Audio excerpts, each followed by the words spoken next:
Let me go.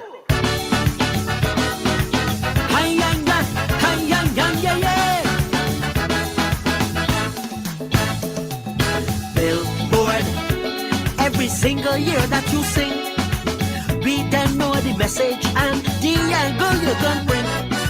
You love accountability, keeping people on their toes. Man, you just call a spade, around for things you oppose. But Billboard, you like you ain't get the memo. The people don't want no boring show. So give them some gossip and false news. We ain't gonna put you wrong. Left out dealing with the issues and you just might get the crown. But hear what I tell them. If y'all want me sing that this PM is the best we had in long, they could keep the crown. Keep the crown. Cause I saying about all the killing, says she baby flag in the ground. So keep the crown. Keep the golden crown. If I can't ask how the drug stick pass, our ports of victory, they could keep the crown. Keep the crown. Cause I checking how your boys getting high-powered artillery. So keep the crown. Keep the golden crown. I said they could keep it, keep it. They could keep it, keep it. Keep it, keep it. They could keep it, keep it. Cause I would jump off the central bike and pass my head in the ground before I change the lyrics in my song. Just to get them golden crown. What I left her. Keep it, I said they could. Keep it, yes they could. Keep it, they could keep the golden crown. Hi, give me. Hi, yeah.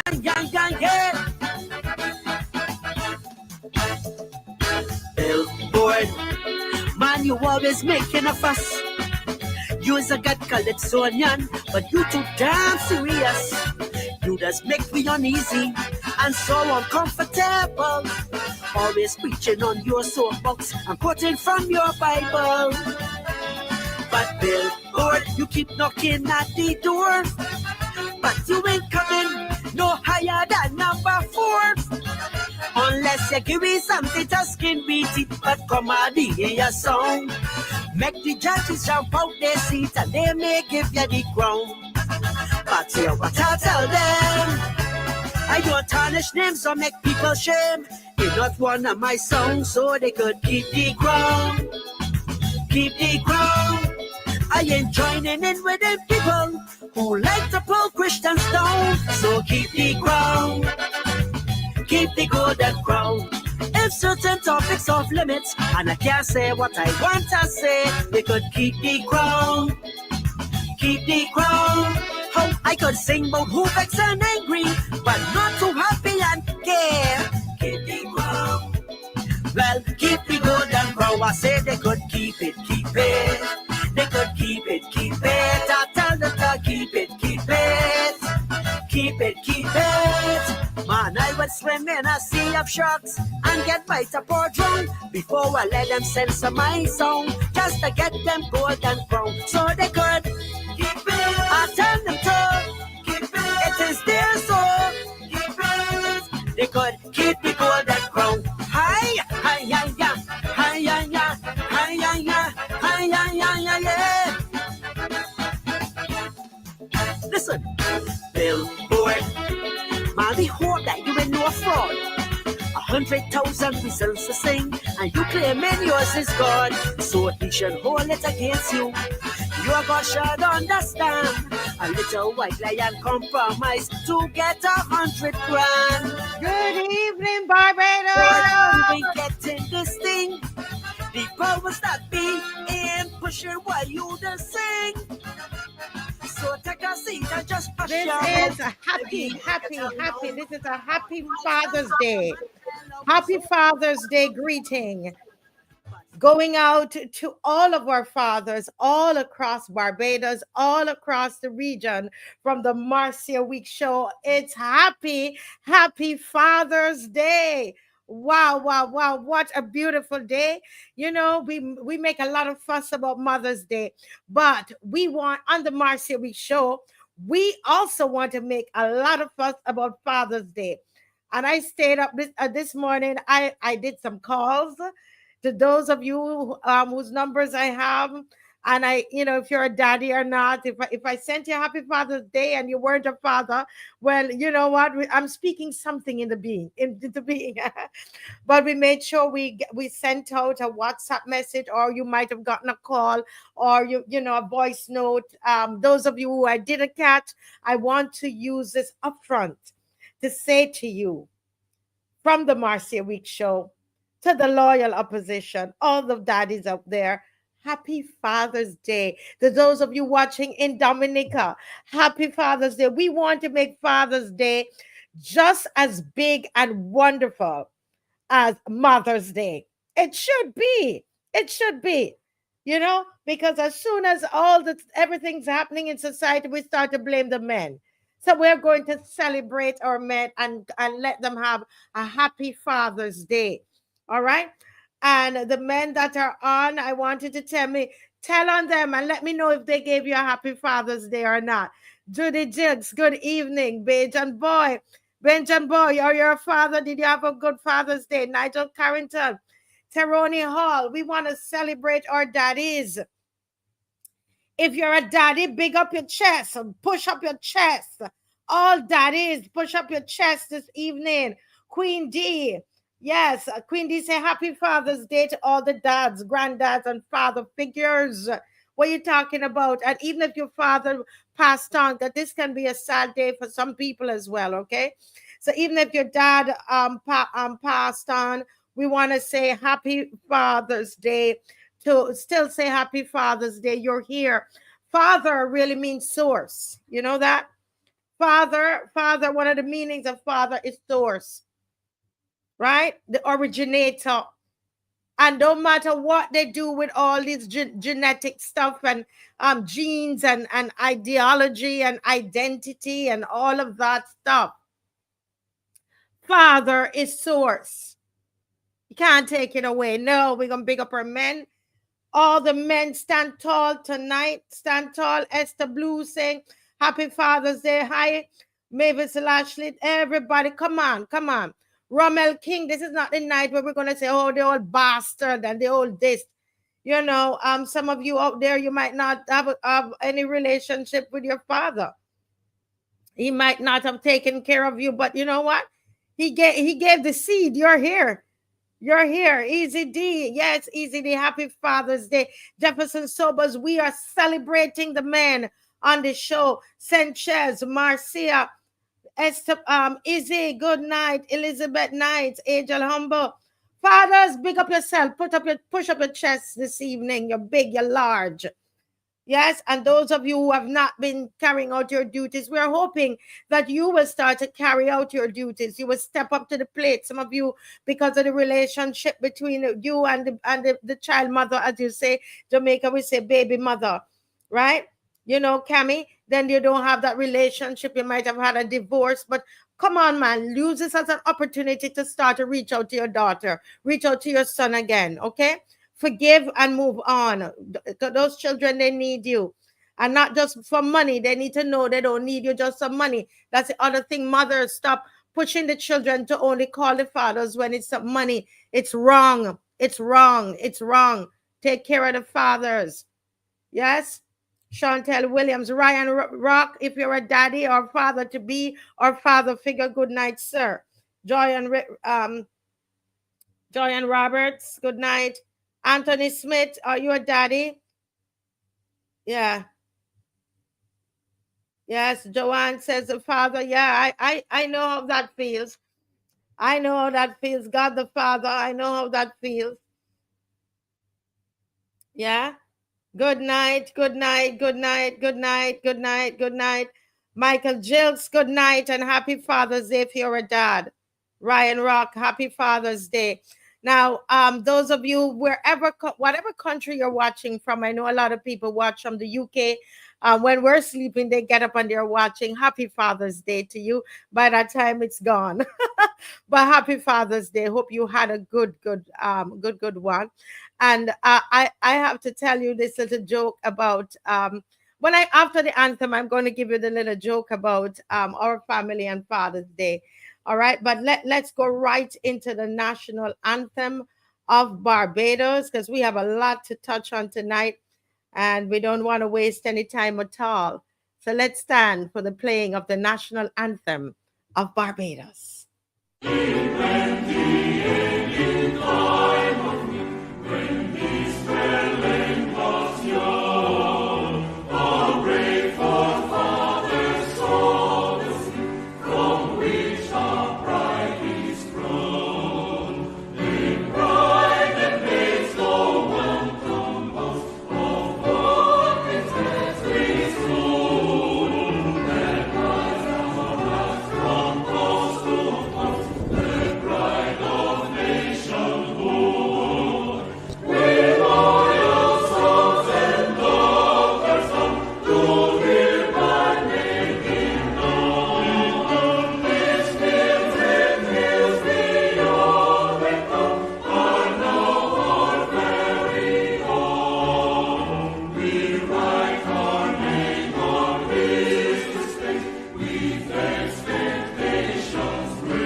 Guardians of our heritage, and that's what our fathers are. The fathers in the nation, strict guardians. Strict guardians. That sounds like, people who are strong and they are militant and they're watching and taking guard over the nation. And before I go any further in this program, let me just acknowledge Dave Weeks, the father in the Weeks family.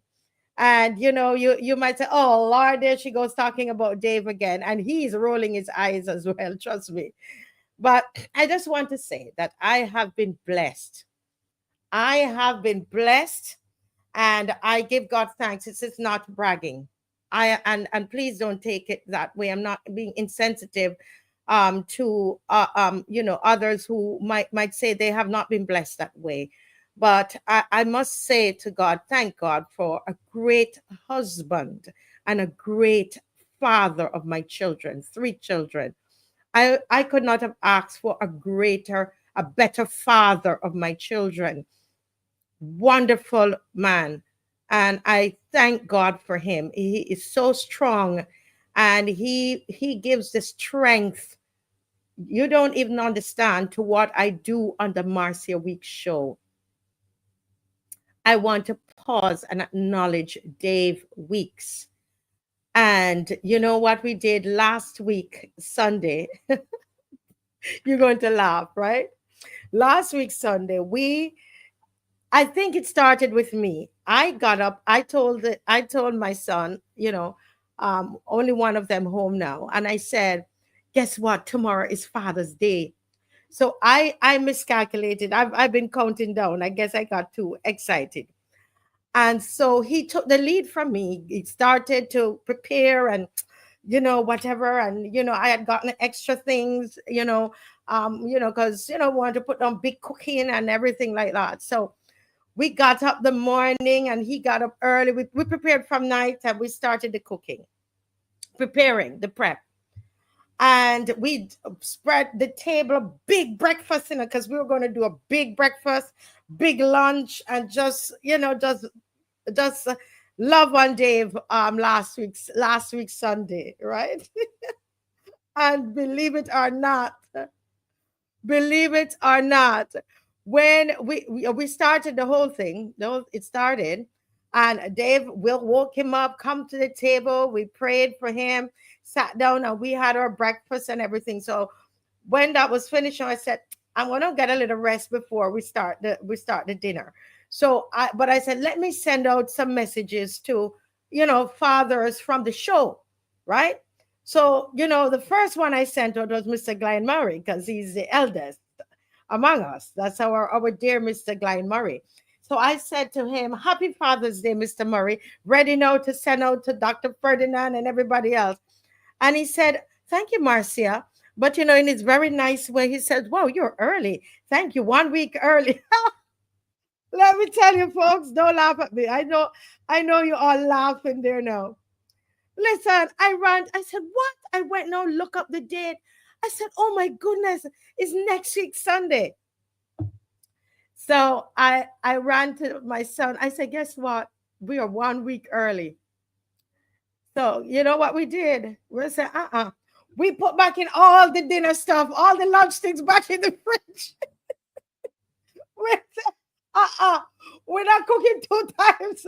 Not all that big cooking 2 times. We put everything back. Here and I look at each other back in the fridge.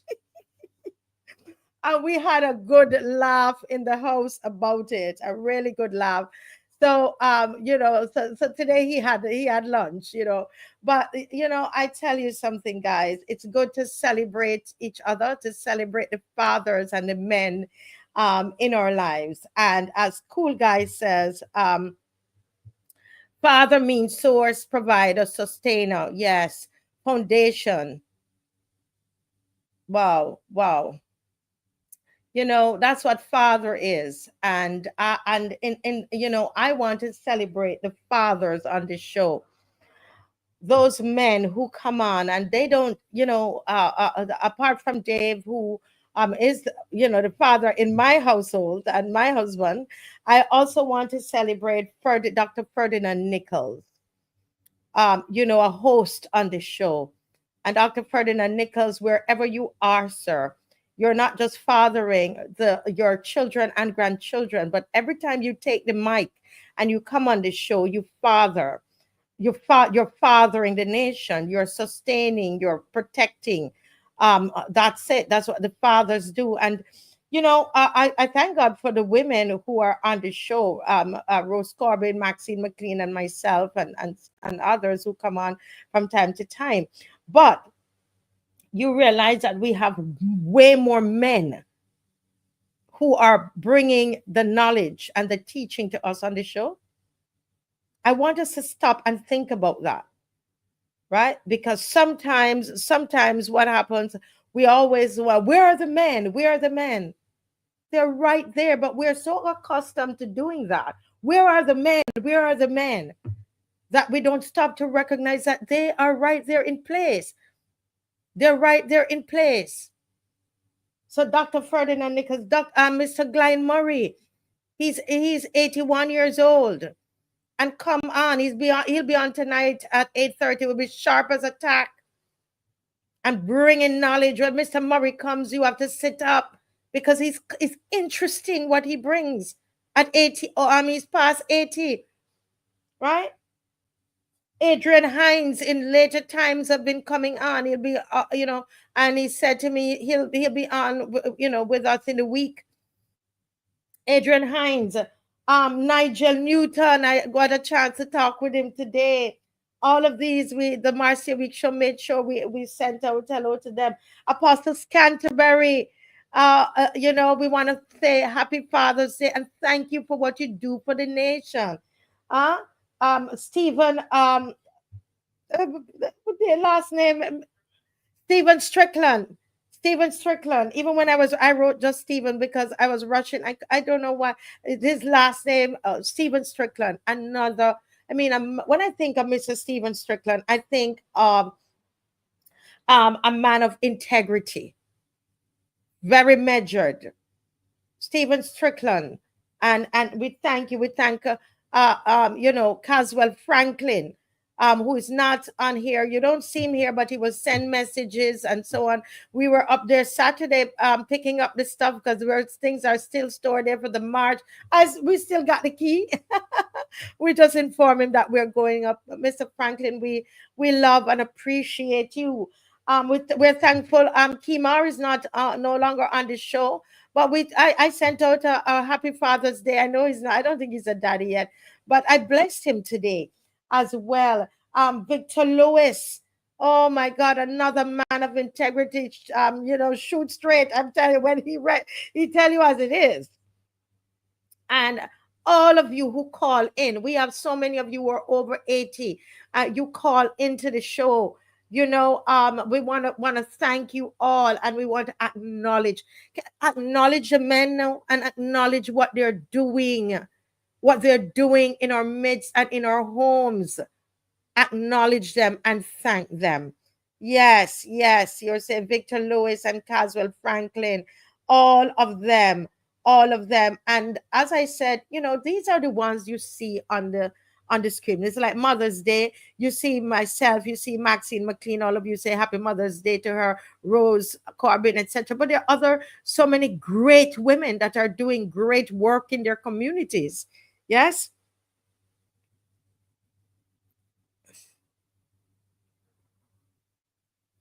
Yeah, boy. Let's be nice in the chat. Let's be nice in the chat. Yes, thank you so much, Neonster. Don Leacock. How can we forget Don Leacock and the Timons? And you see how many men I'm calling? Yes, there's the Shakwani Hunt and so on. But I want you to realize, though, that some of that narrative, some of what we're pushing is not really true.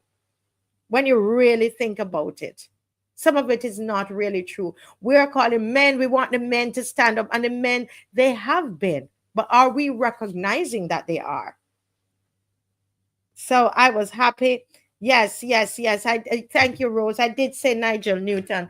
I did say Nigel Newton earlier, and I called him this morning. We had a lovely conversation.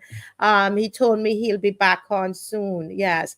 And so we want, and Rose, please, I was supposed to give your husband a call. I thought of that. Can you please say Happy Father's Day to him, please? Because you know what? He helps a lot with your technicals to come on. And I really intended to give him a call. When I thought of it, I said it's going to be church time and so on. And then I got into our own duties at home and fell asleep. But that was in my spirit to just give Mr. Corbin a call. And if Dave could just write me, sometimes I'm on here, I don't hear all of your comment. I'm not remembering everything because of what I'm in this moment. But if Dave could, Philip Corbin, Mr. Philip Corbin, thank you. And you know what? Not just for supporting Mrs. Corbin for being on this show. I know you're a fierce advocate for the show. When people come up to you with nonsense and so on, I want to thank you for understanding what we do. I really, really want you to know that we have a strong team of people that you don't see all of them, but we work as a team because we love our country. You hear me? And all the names of these wonderful people that we've mentioned tonight, nobody is paid. No one is paid. No one is paid. Not one of us. And I'm not saying that for you to start to send us any gifts or to pay us. That's not it. That's not it. We do this for love for country.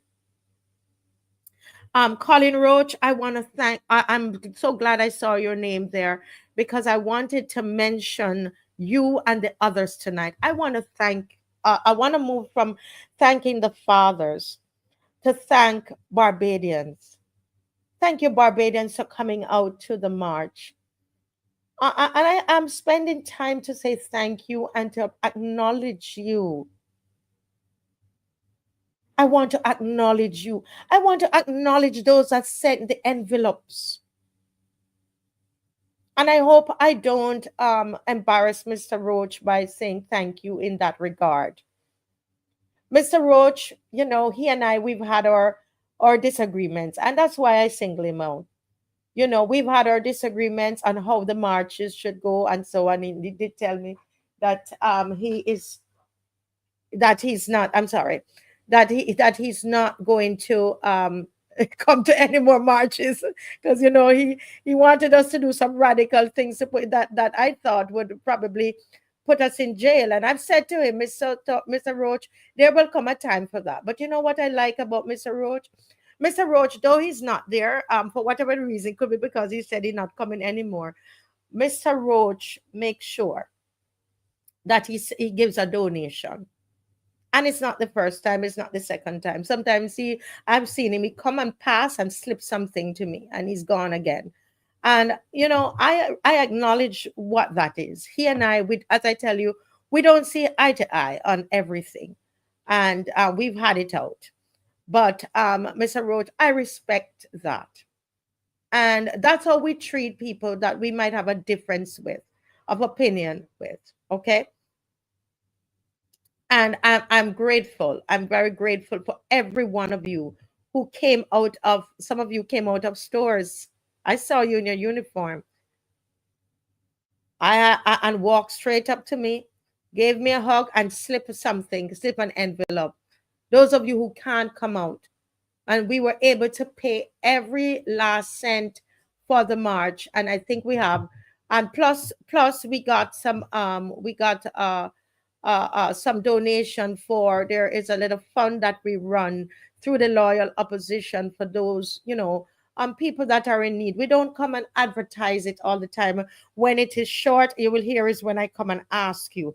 But there are people who bring money, and it's for those people that they say, Marcia, who might need a little help with a little something. It's not a lot, so please don't let everybody starting to call. Let's, you know. But what I'm saying is, I want to thank. We still have a little bit less, a little under $100 left. After we've paid all the bills, I want to tell you thank you for coming out. Right. So I know I feel like I'm all over the place, but I really want to acknowledge Barbadians tonight. And I want those naysayers to understand these are serious people, right? These are serious people that are who come to listen, watch the show, you know. While I'm on the show, people are showing me articles. This is not a fly-by-night group of people. So when they're making these wild statements about people, be careful what you're doing. Be careful about what you're doing.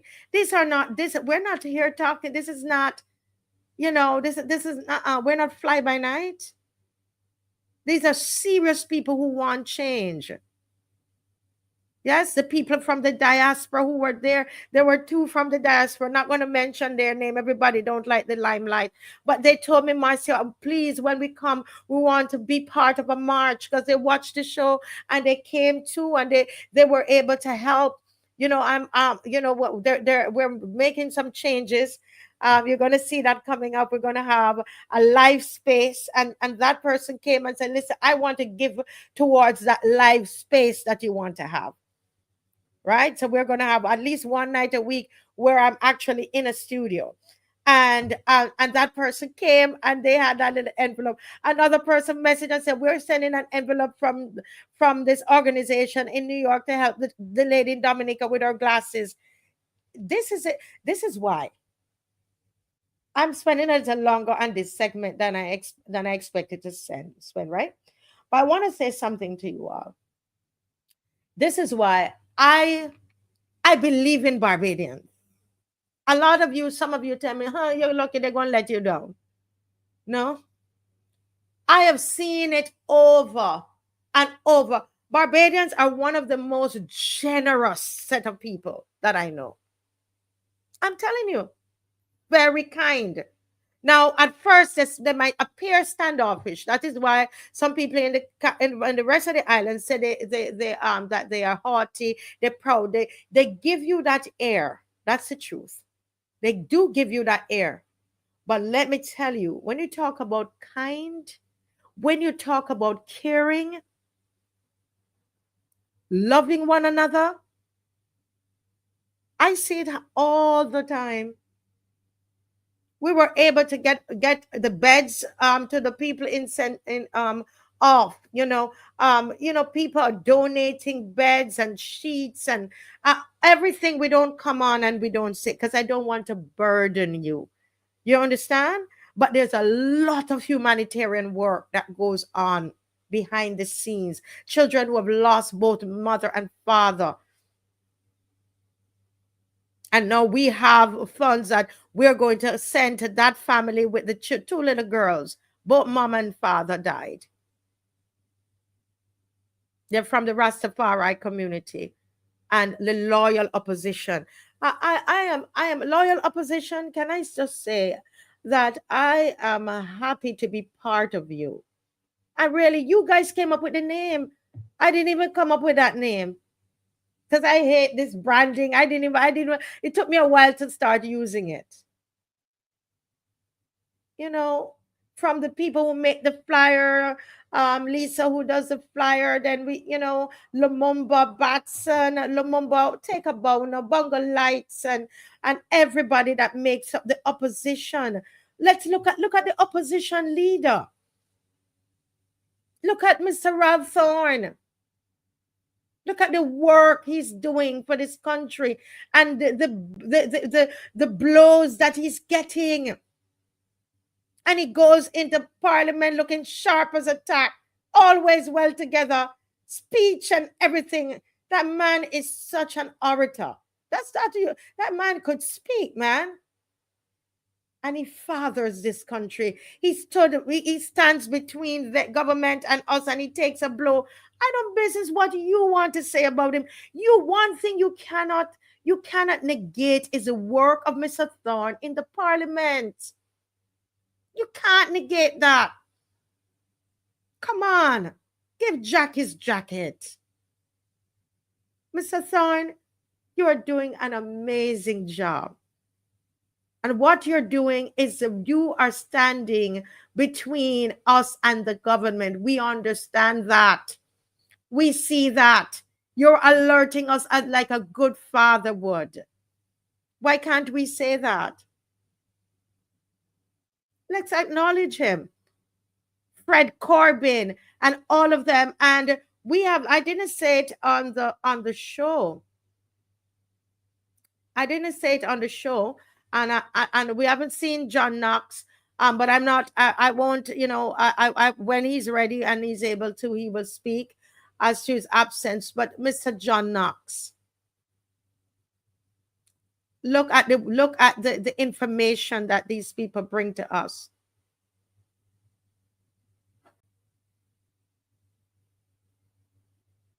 So let's find the good in each other. We might disagree.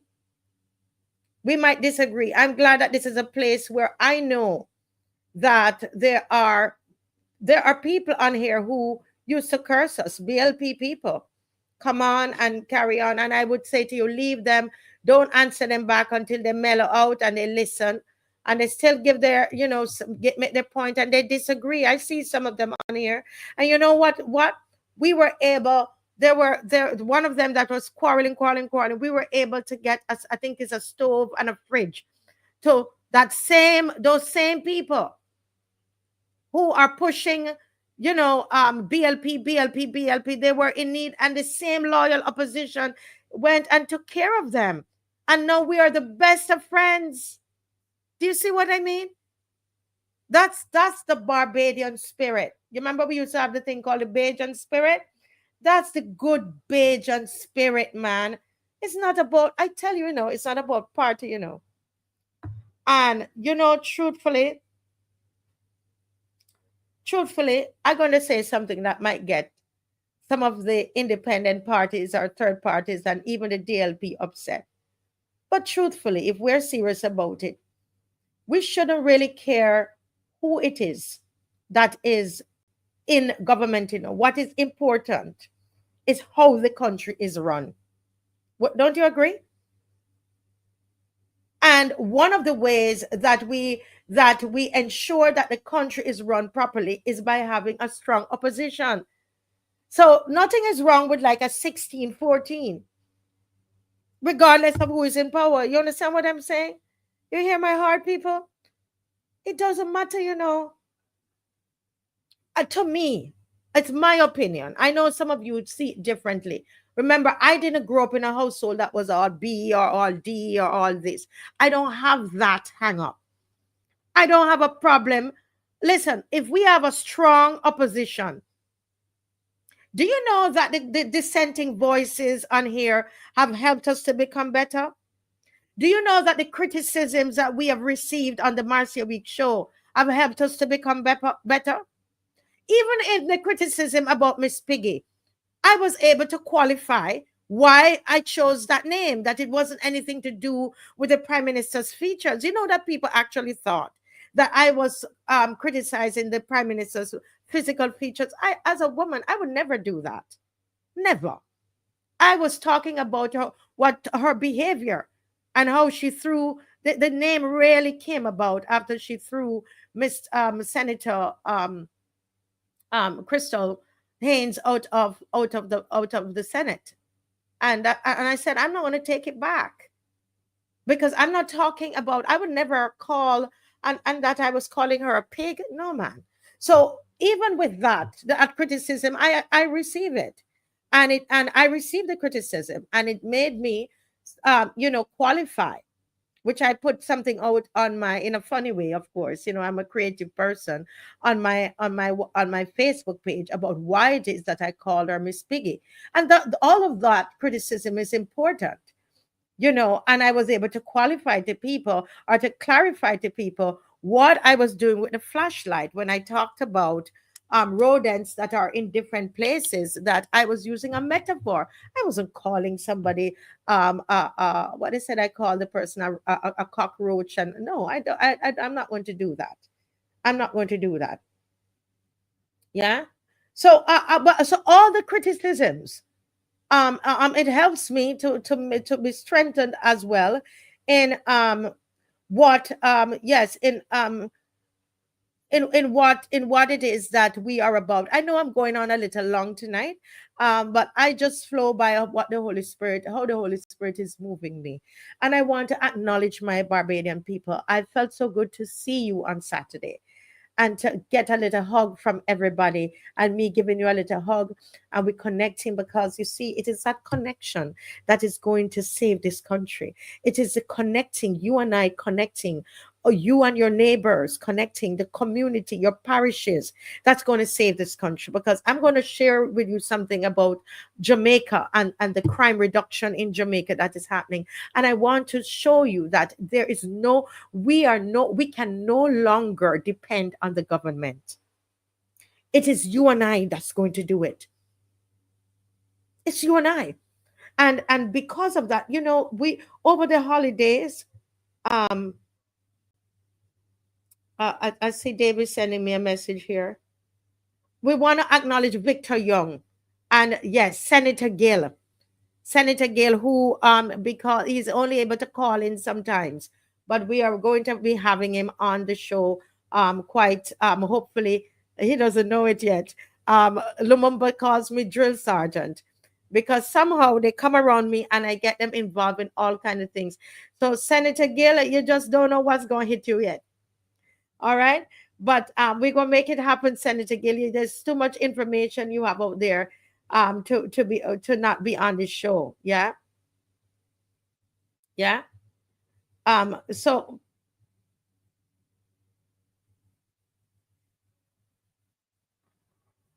okay. Patrick Neal, I'm gonna remove your comment. You cursed in the comment section, sir.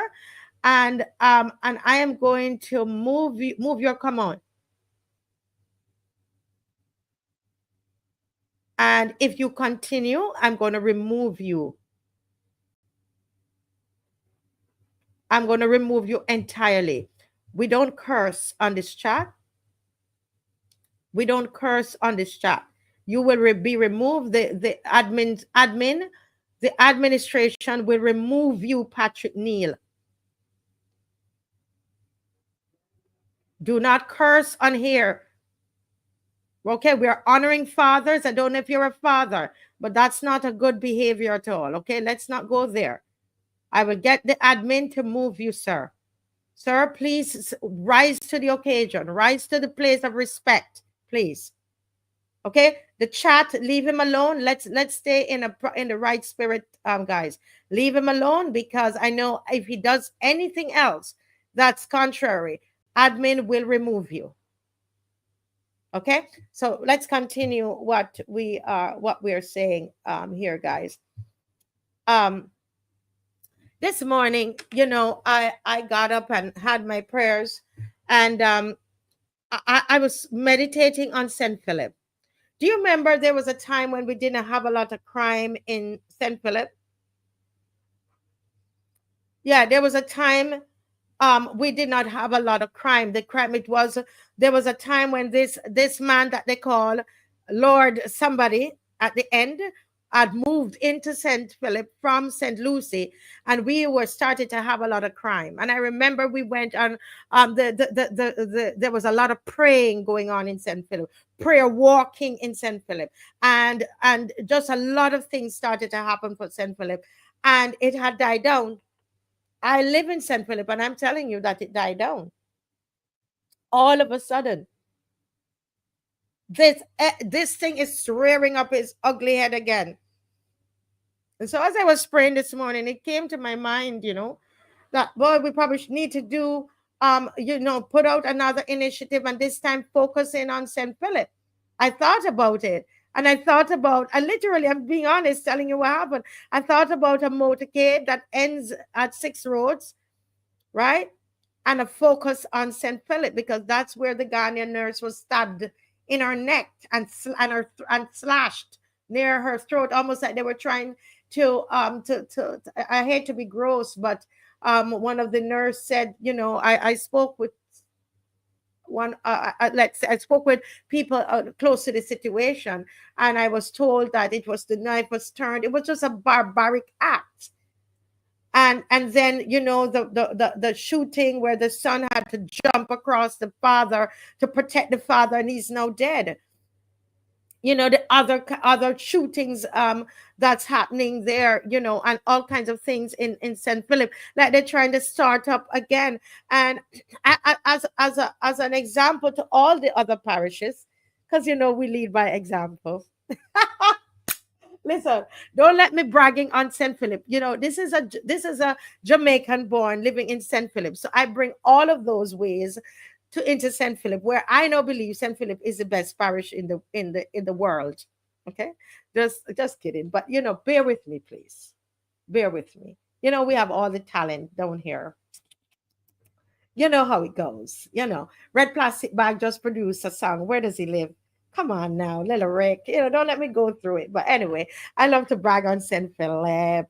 But really and truly, I believe, and you know, I mean, we've had the first local Kadooment was in St. Philip. Yeah, St. Philip did the first one, really. And so it went in my head, and I just kept it there, just, you know, like you're praying inside. And then I heard my husband, after he woke up today, said, Marcia, I'm feeling that we need to do a motorcade in St. Philip. You know, he just had a different idea where we would end with this, and you know, and end with a short roadside parliament. I said, what? We're thinking the same thing. I never uttered it to a soul. It came down from heaven, and I kept it inside, mulling it over, and then said I wanted to talk with our team, our Larry March team, you know, our little team, to see their thoughts on it. And there it is, David shouting this out to me from another room, you know. So we're going to go ahead and get it done. And it's going to be next week, Sunday at 2:00. And those of you, of course, you know, we let this be let's go from parish to parish. Okay. Dave even wrote up a little thing here for me to say. And you saw my time is going, and I have not gone into the segment that I had. And my time is going. My time is going. Oh my goodness, it's gone. But I was a little mushy tonight because we have to stop sometime and be mushy. We have to stop time. We keep fighting. You know, we fight. We are the opposition. So we come on and we fight. But sometimes we gotta stop and just just love on each other. And you gave me so much love, guys. We asked a prayer, you stretch your hands, you prayed over me on Saturday right there in Independence Square. You've given us so much love. You've given me so much respect. Thank you, and understanding. And and the correction too, and the criticisms too. Thank you for that. The criticisms, they help to sharpen us, and make us better. Thank you for the criticism. Adrian Hines, I called you today and I didn't get you. Happy Father's Day. I left your message, sir. Right? So, this is something my husband wrote. He's a Filipino born right in St. Philip. I tell you, we love St. Philip. The people of St. Philip push back against the crimes and acts of Satan in their communities with a "Get Thou Behind Me, Satan." That's a red plastic bag song, because he's from St. Philip. It's a motorcade. The motorcade is called "Get Thou Behind Me, Satan" motorcade across the parish on Sunday, June 22nd from 3 p.m. Join ministers of the gospel. Dave has reached out to some of the pastors already, that they might not have churches in St. Philip, but they live in St. Philip. I know Rose Corbin. I believe Rose Corbin grew up in St. Philip. Not so, Rose?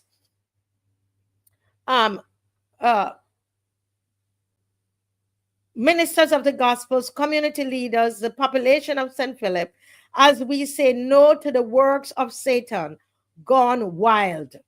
The works of Satan gone wild. We're trying to go wild, but we're going to intercept it and enforce the righteous heritage of our illustrious parish. The 3-hour motorcade starts at St. Martin's and will end in 6 Roads. Fill your cars and come. I know gas expensive, so we can carpool. Okay, but get in a car. Well, you know what we normally do, because we take care of everybody. We'll have for you a transportation at Freedom Park. Okay, right there outside of Freedom Park, we'll have a bus, and where you just give a donation. Okay, give a donation to someone will be there on the bus to collect the donation, and it will take you to St. Martin's, and it will take you back. Right? And thing. Okay. Somebody says St. Farlop. So please. Yes. So please. So because we know it's St. Farlop, that's why we're going to have that. We're going to have transportation for you. You remember when we were going to Joe's River, we had a big bus. All right. So we're going to have a bus for you, and you just give a donation from your heart. Okay. And we, we work as a family. We're not putting any stress on anybody. All right. And so how many of you you believe you're going to come on that motorcade? And when we finish St. Philip, we should go to another parish. How about that? We take a motorcade to another parish. Why don't we do that? How many? Let me wait before I go on. Because we try to do this and get your feeling. We put something in our chat this evening, guys. We've spoken to some of the others. We've called, Dev said he spoke to others from St. Philip. We're trying to get that, critical mass. Then we're trying to understand, get your feeling on it. So I'll take a moment and hear your thoughts on it, because that's when it works, when we know. So it's an idea that I honestly feel is something that was downloaded to me, and then Dave Dave received it too as well, and we shared it with one of our main team members, but she's also from St. Philip, Kathy Weeks, our namesake, last namesake, and Dave called a couple other people in the community. But if you can go ahead and just let me know what your thoughts are I just saw one person say they agree. Nobody else. What do you have any challenges with it? Do you once this is something that our St. Philip people are not just going to do for ourselves, but we're going to take it throughout the other parishes, the other lovely parishes. You know, just that we are the loveliest. We'll take it to the other parishes. Is that okay if we do a parish? We go to the parish, and I thought that one of the things that we can do is to come up with community strategies. I think we need to just chuck the government because they are not they're not doing this. They have come off of this train. I'm telling you, the government has long come off of this train. Anybody else apart from M. Gardner? Nobody else wants to do the Motorcade? Nobody else? Oh boy. So Dave, we're gonna have to rethink this because only M. Gardner. Okay, Dawn by nature say I'm on board. So that's two. My Bajan people, we're barking up the wrong tree, wrong idea, wrong timing. Give us some feedback. Okay, so I'll wait.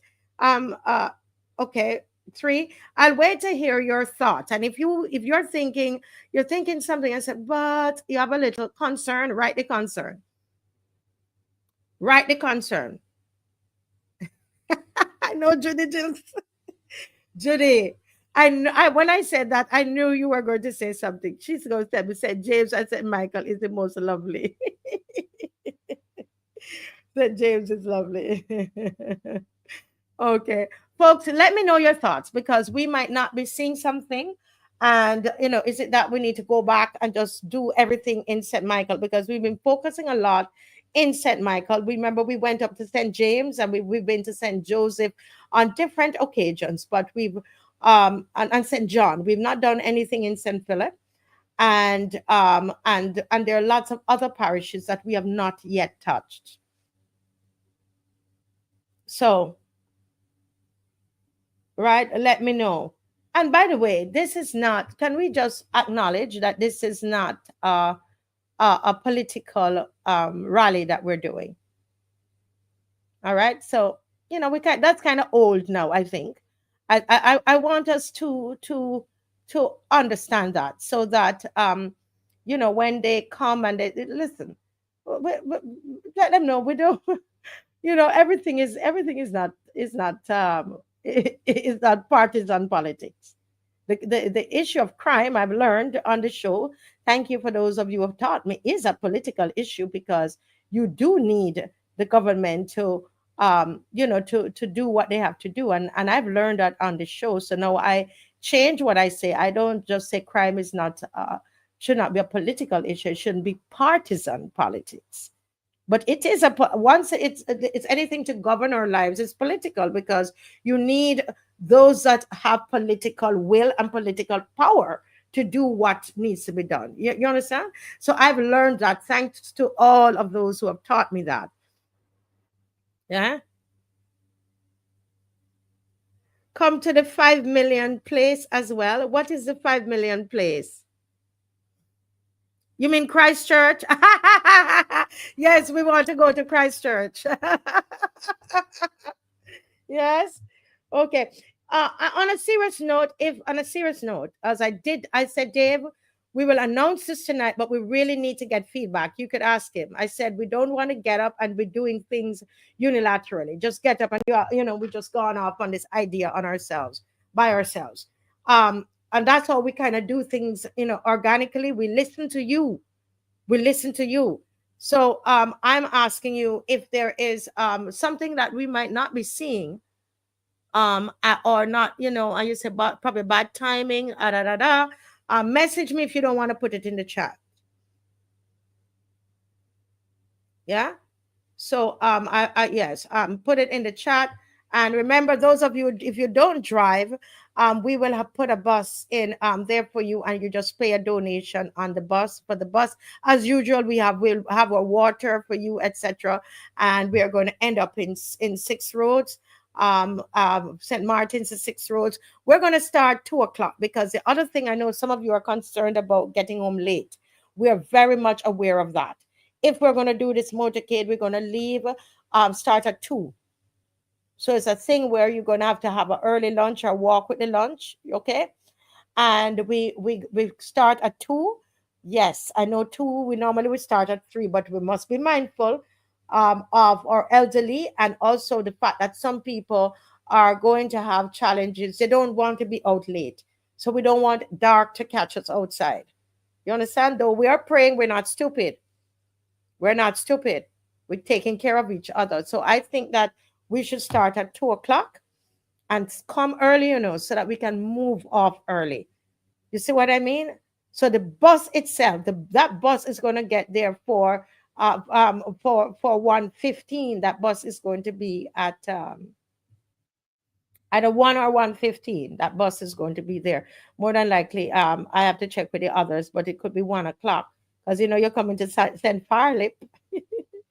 All right. So the bus will be there, and we are moving off at 2 o'clock. If you're Miss Sarfiono, or late Miss Sarfuno, because we don't want night to catch us out there.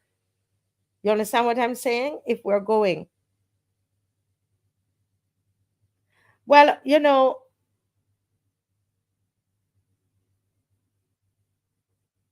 yes, Easy D. It is a national matter, but it is also a political matter. I've come to learn that. And what we should not make it is partisan. You understand? We should not make it partisan.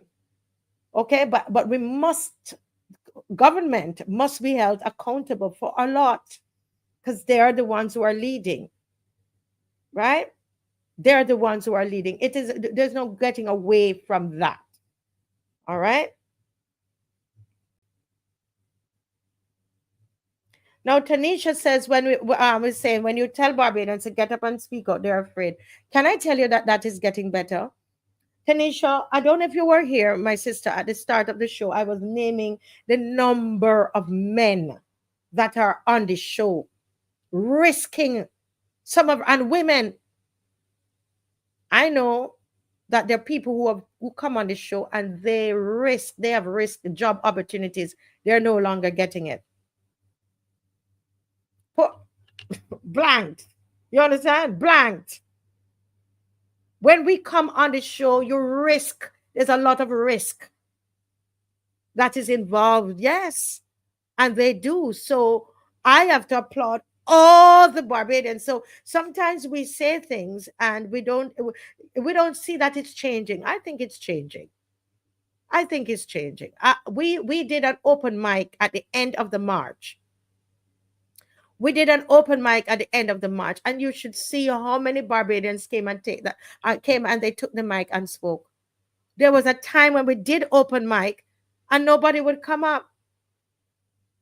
Literally, I would do open mic, and I would have to go over to my friends that I know, 2 persons or so would speak, and then we had to go, when we used to have roadside parliament, and just go back to what we normally do. They would do it. They wouldn't want to speak. There are people coming, standing up beside me, ready to speak. So I say, Tanisha, yes, Tanisha, yes, thank you, Tanisha. I know that it's changing. I see it's changing. I even see people are who normally support the government. Look at Eric Lewis speaking out. Huh? Look at Sluggy Dan. It don't mean that they don't, as he says, he loves the prime minister, but he thinks that this is wrong. Now, that is what we need in the country. That kind of mindset, the mindset like Sluggy Dan's mindset, is the mindset we need. You see? That is the kind of mindset that I love my party, but no, you're wrong. Why can't we do that? Right?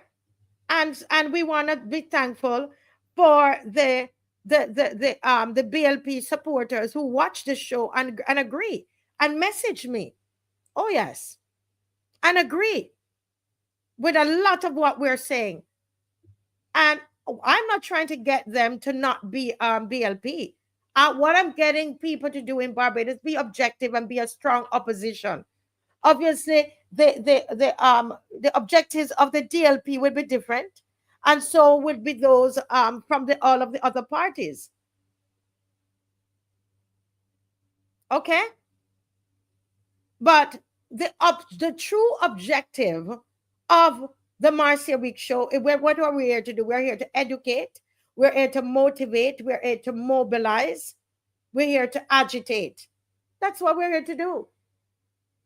And if Mr. Thorne should get into, or whoever it is, Lynette Eastman, whoever goes into government, and this show exists, we should still be here. Letting them have it. And especially if there's no opposition. You understand what I mean? No formal opposition. We must continue, folks. We must continue the work that we're doing. We have to. Before Mr. Thorne was there, we were there. Remember, Mr. Thorne always acknowledges that. We work together. And listen, this is surely not the way I had planned to do this show, honestly. You don't know, I did so much research for you on wiretapping and all these things I have for you, you know. Oh, God, I hope I can get it done tonight. We might have to use half hour in the call-in section, but probably it was good for me to talk to you. One of the things that you will notice on the show, anybody that carries an opposition voice, go back and watch this show from the inception. Those of you who are watching it when I had 30 people on. Right? Because we're going about 5 years now. One thing you will never hear from me on this show, and I won't condone it, is being critical of anybody in the opposition. Hear me carefully, because you're going to go away and say what I did not say. What am I saying? Anybody who has a voice, an opposition voice in this country, we are not going to tear them down on this show. I tell you that, as long as I have anything to do with it. I don't play that. I don't play that. You will never hear me come on here and criticize Lynette Eastman. It's not happening. It ain't happening.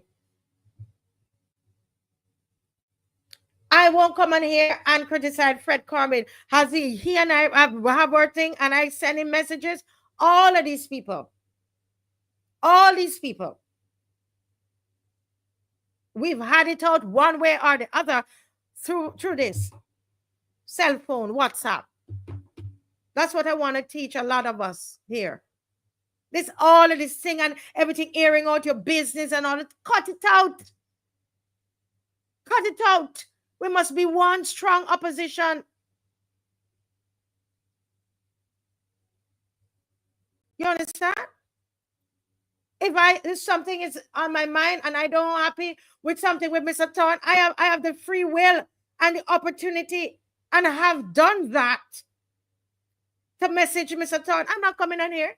Why am I going to come on here when we are the opposition? Do you get me? This is the space for the opposition. I'm not going to come on here and tear them down on here. I will have my views. Winston Clark. He and I, we might have a difference, you know. There are people who have sent me stuff to come on here to tear down, for exposure and this, and for different people. I don't do it. What I do, I call them. As the Lord liveth, that's what I do. I call them individually. And I let them know my 2 cents. Lumumba, if he's watching, he can tell you that is the truth I'm telling.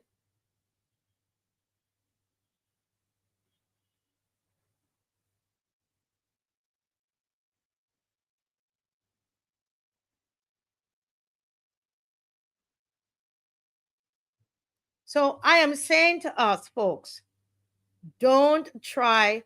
Criticism is good. Many of you criticize me. You do. And you send it to me in my WhatsApp, and I appreciate it, honestly.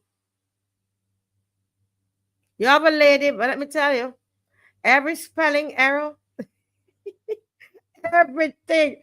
This lady, Listen, it could be my clothes. It could be she has something to say. But I love her dearly. I love her because you know what? Nothing misses her. And she messages me. And I tell you, not a thing misses that lady. And I value her. Is it annoying sometimes? Yes. But the annoyance is good. You hear what I tell you? Because that is what keeps us humble. That criticism. Trust me, if I make one slip up, she is messaging me. I know I'm like, oh Lord, here she comes again. But I appreciate her though. I really do. I really do. And I'm not saying I can't say her name at all, but she probably knows who she is. Yes, constructive criticism. And they help. And sometimes, do you know that you can learn from the non constructive criticism too? You actually could learn. Yes, sometimes, all of us, you get angry when it's non constructive. But then when in your quietness, when you look back at it, you say, oh, yeah. Right? Yeah. So that's fine. I'll tell you, I mean, I've had people who, I think I can say it. I have David Ellis has messaged me and have, given me some critique about something or a little warning or something. And I appreciate it. I always tell him, thank you, sir. Yeah, I mean, I come on and I cuss brass tacks because I wish that they would not be so, to me, they are journalists. I'm not. We are the loyal opposition. We are here to oppose. But they seem like that sometimes, Mr. Ellis, the truth is sometimes you all seem like you're the government on brass tacks. You really do sound that way. And I will not stop saying until there's some balance. I hear that they kick off one of those little ones, sending back to go and put on his like a Pampers. Huh? It's go and put, don't let me go off into that now. I see Auntie Maxine there. Let me keep my cool this evening. And she looks so pretty and I gone over in her time. Oops. But so folks, really and truly, I want to say to us that keep the criticism coming, and let us grow as an opposition. Let us grow as a loyal opposition. Let us not tear down. Thank God for come out things. Thank God for Lumumba's that I can't get to watch anymore. Dave, if you remember the name of Lumumba's fire. Oh, I can't remember it. But he comes on his page, his Facebook page, Bongo Lights, they put up some Fred Corbin. A lot of you might say, oh, some of the things outlandish. Well, eat the meat and touch the bone. You understand? All of these people, I can't call everybody's name, that have contributed in one way. Kemar Stewart, all of these people have contributed in one way or the other. We don't need to be at each other's throats and cutting each other's throats publicly and whatever. We might reserve a right to have our personal feelings about each other, but it don't mean that we're going to come here and create a disgrace. So don't expect for me to come here and castigate Rob Thorne. I'm not doing wrong girl, wrong show. It's not happening. Okay? All right. So we're going to move on. Theory Gittens. Oh, Lord. Burning Flame. Terry Gittens, good night. Good night. You're not a daddy. I remembered you today too, and I heard some good news about you today. Good news. Auntie Maxine told me some good news about you, and I can't wait for you to come on the show to tell us. Yeah? All right. Now we're going to the beautiful lady of the moment, and I'll give her back her 7 minutes. Miss Maxine. Hello. And this is a tribute to our Ghanaian friends. Yes. And the one, the nurse who got stabbed. I heard about that, and it is so sad. And interestingly, yesterday I made contact with a young man that you might remember, Harold Amina. Yes. You remember Harold from your movie? Oh, Harold, yes. He's in Atlanta, anyhow. Oh my goodness. So I'll see if I can put you in touch with him. So please do. I was about to send him the link for the show, but I don't have it. But if I get it, I'll do it while you're speaking, so that in your break. You go right ahead. You go right ahead and jump right in because I've taken up a lot of time. No, but that's all right because I'm talking about some of what you're talking about, and I just I just want to continue. And hi, Thierry. Marcia, that young man is brilliant. That's all I will say. Theory. Listen, and you know what? We got theory through Lumumba. Remember. Lumumba, because Lumumba mentored Theory. And Theory Okay. came to us women. And of course, we took him and mother and start to, and Theory, we are so proud of you, Theory Gittins. And that's what we do here on through the loyal through the Marcia Week show and the loyal opposition. I want to say, Theory, awesome. Your grandmother, I don't know if she's watching. Take a bow. That's a good young man here, and yeah, good young man. Keep going, Maxie. And Val, thanks. Good evening to you. But Marcia, if I could continue the conversation that you were having, let me say, blessed and happy Father's Day to all the fathers, biological and otherwise. I had 7 brothers, as you know. And one of those brothers I never knew, but the other 6 brothers were all, or are. Well, I only have 2 with us now. Thank you very much. I just saw Mars and I decided to find something pretty to put on this evening. And she knows that I have a penchant, a love for African outfits. So I like her. And good night to Sandra and the others. But as I was saying, I am from a large family. I have and grandfathers, stepfathers, everything. I am a great aunt, which means that I have a great nephew and a great niece who are nephews and at least one niece who are parents. So there are at least 4 generations of us, and I really am hopeful that we in Barbados can focus a lot more on honoring our men and our boys, because and every now and again something happens, and Marcia, I will just be chatting about things that are on my mind in relation to what we as a country and a society need to do. I was at a meeting recently, just a couple of days ago, and in that room, there were at least 12 to 14 people. I was trying to visualize the room and count again. But let's say there were 12 people. There was only 1 male. And this was a meeting. I can say I'm not discussing the meeting. It was a meeting at the University of the West Indies Careful campus, a university meeting. And when I looked, I promised to have a conversation with the male to ask him about his experience working in situations like that and sitting in meetings like that. Because we talk a lot about our interest in the people of this country, the concerns. And as a woman, as I mentioned this last week, I have a concern about what happens with our young women as I look around this society, but I have a greater concern about our men, because what happens to our men will convert into what happens or influence what happens to our women. I reflect on all of these. As you know, I say I'm one of 11, and I took one from one, and I have one son.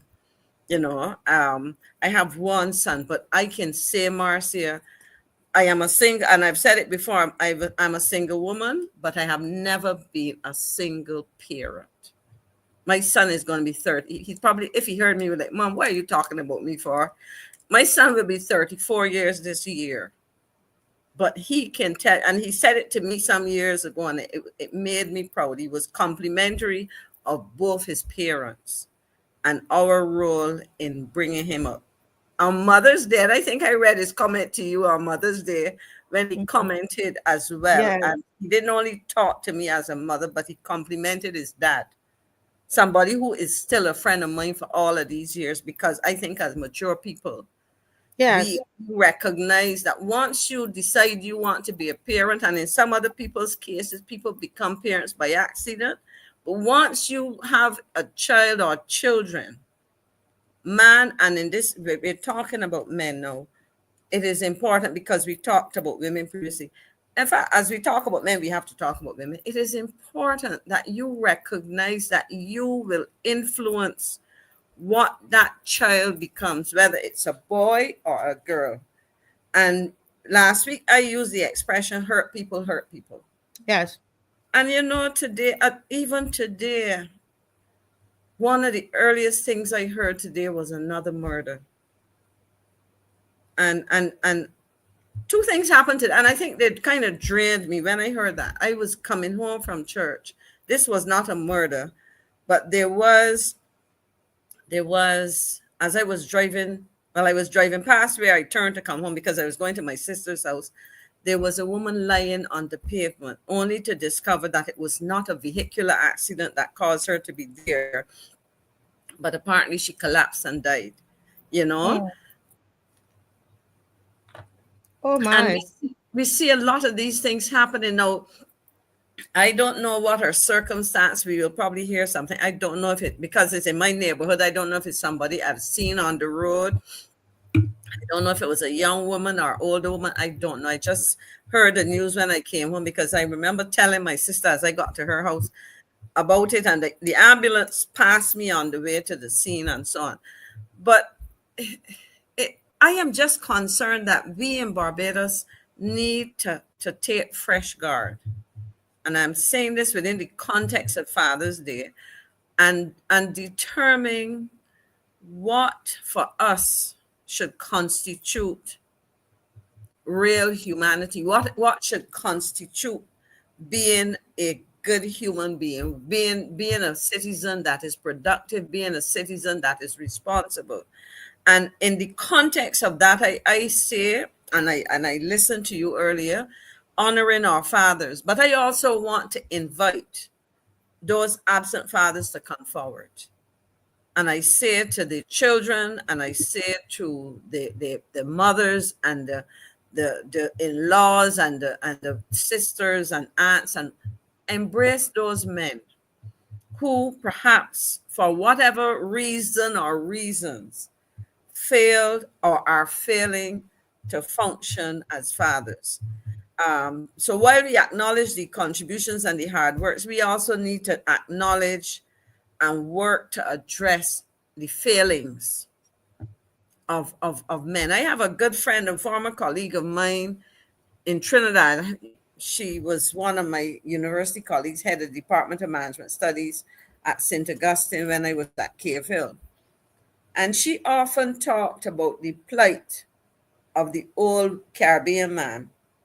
And she was referring specifically to a category of men who in their old age discovered that they were isolated, they were on their own, because in their youth and in their productive days, they neglected their families. They did not assume Can you just, one moment, Ms. McCLEAN, Marie H., what is buffering? Can you tell us what's happening?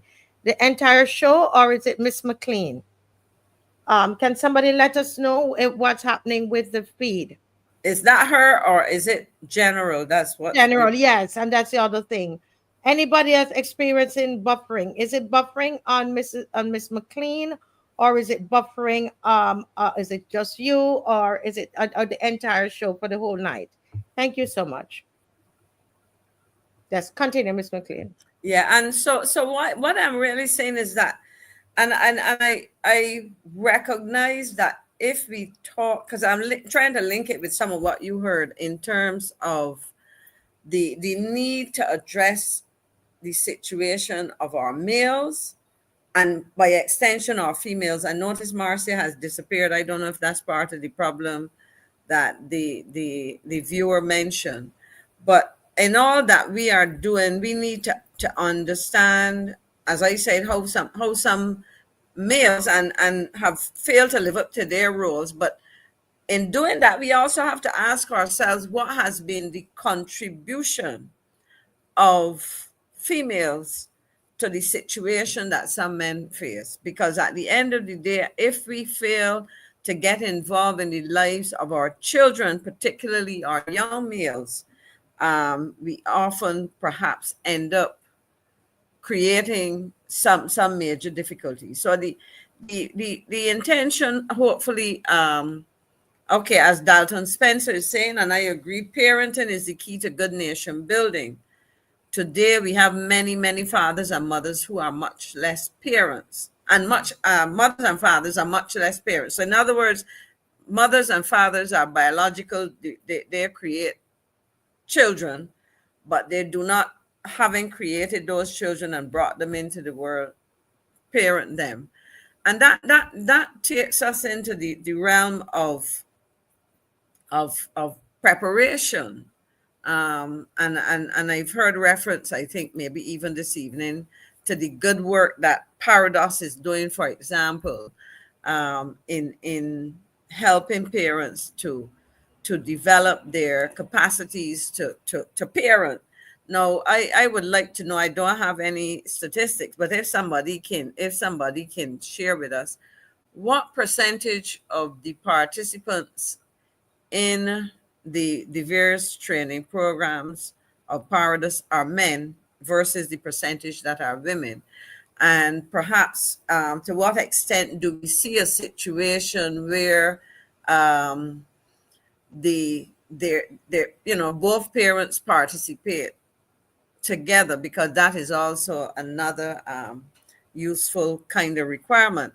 So I think at the we cannot ignore environment and peers. Howie, that is correct.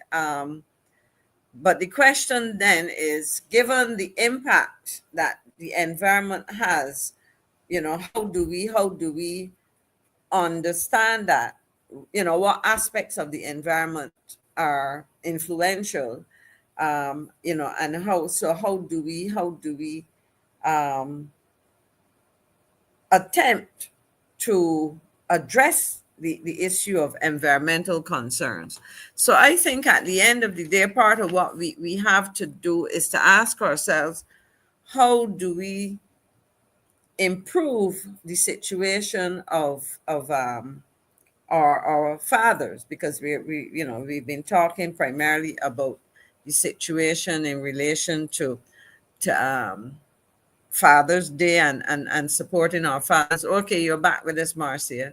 I don't know if you've been able to. No. I went to make sure check the internet connection, but I realized that they're saying it's that it wasn't us, and and then I went to get some water. Oh. All right, go right ahead. Right. So yes. Yeah, no. So what I was really looking at is what must we do if we say that we have to assist those fathers who genuinely want to improve their ability to parent, as well as while we recognize those who are doing a job, and what can we do to bring those who have not been participating? And like you, I think you were making the point that there is work for us as individual citizens and collectively to undertake to do something. But I also would say that we cannot excuse or exclude government from playing a critical role. I think, so I think it's absolutely critical that government shoulders the responsibility where necessary to support, to initiate programs, to provide, the necessary infrastructural support, the necessary financial support, etc., the necessary program and policy frameworks to address a number of things. Because at the end of the day, I think that it is a responsibility that has to be taken on, but it can't be hived off to communities alone. But I also believe that when we talk about these kind of things, we're also talking about developing our communities, building communities. And that is something that I think is the breakdown or the failure of us to maintain, strong communities and sound community networks, etc. Partly accounts for what we are seeing now in the case of violence. I mean, when we see the nature of the violence being perpetrated against people. I mean, Yes. robberies and killings. It's just hard to fathom. I don't know what your thoughts are in terms of what might explain some of this, but we really have to spend some time trying to understand the minds of those persons who are, found guilty of the kind of crimes that we are seeing, and who Yes. are in some cases who may not have committed crime, but who seem predisposed, because when we Yes. hear of what's happening in schools recently, the reaction of students to teachers, if they're going to behave like that as students, what would they do to their peers, outside of the school setting, in their communities and so on? Yes, yes. Well, I'm hoping that towards the end of the show, after Mr. Murray makes his presentation, Mm-hmm. we can look at just some of the some research that I've done, and we probably can look at it as a group, the three of us. Right. Mm-hmm. But some of the things that Jamaica has done, I Yeah. don't know if people realize that, and I didn't even realize it until a couple months ago, how the crime rate has dropped in Jamaica. And one of the things that they that they employed was the community work, right? They a lot of the policing was done in the community, and looking at those young men that were at risk, those who might have gone to jail, as you were saying, right? Yes. Right. They had an Exactly. offense, and so on. And we really need to look at not just talk it. And the thing too is that Barbados is so small that we can actually get it done. Yep. You can That is correct. actually. Dave has something here that he's been putting up, saying Barbados began implementing community policing around 1993 with an initial focus on Western style community policing. While this initial effort didn't fully succeed, the concept of community policing involving increased citizen participation and improved police community interactions continue to be a part of the policing strategy. And so I think this is something that, even as we, Ms. McLean, as we Mm-hmm. go, as we attempt, I'll hear from the people about going from parish to parish to deal with this crime situation, that we can look at some of these programs, of look at implementing something in the community, or working with the churches, something, Miss McLean, to get some of our young men rehabilitated, some of our young fathers connected back to the family, or absentee fathers. We can do it. I think it's possible. No, I think it's not only possible, it's absolutely necessary. I think it is needed. And we talk a lot about partnering with NGOs, etc. And I think that is something that has to happen if we are to arrest some of these things. You see, that's absolutely critical. So I, Yeah. I I really believe that is necessary. The question is, what do we do? How do we structure? For example, if we think of government, we have had you've heard people complain about the inability to access physical spaces, community centers that are in disarray and so on.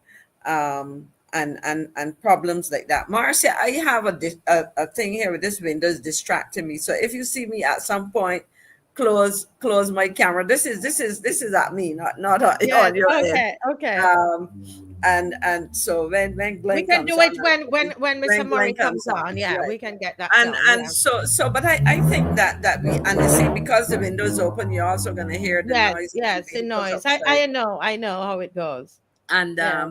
so I really believe it's absolutely necessary that we look at these systems, because we had a number of programs over the years.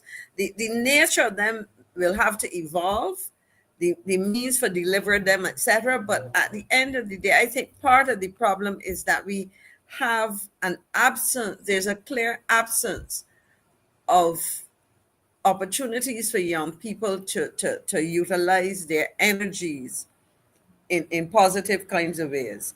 You know, I really, this is a lovely picture here in front of I'm me. looking at Dave. Why you take down that picture? Put back that picture.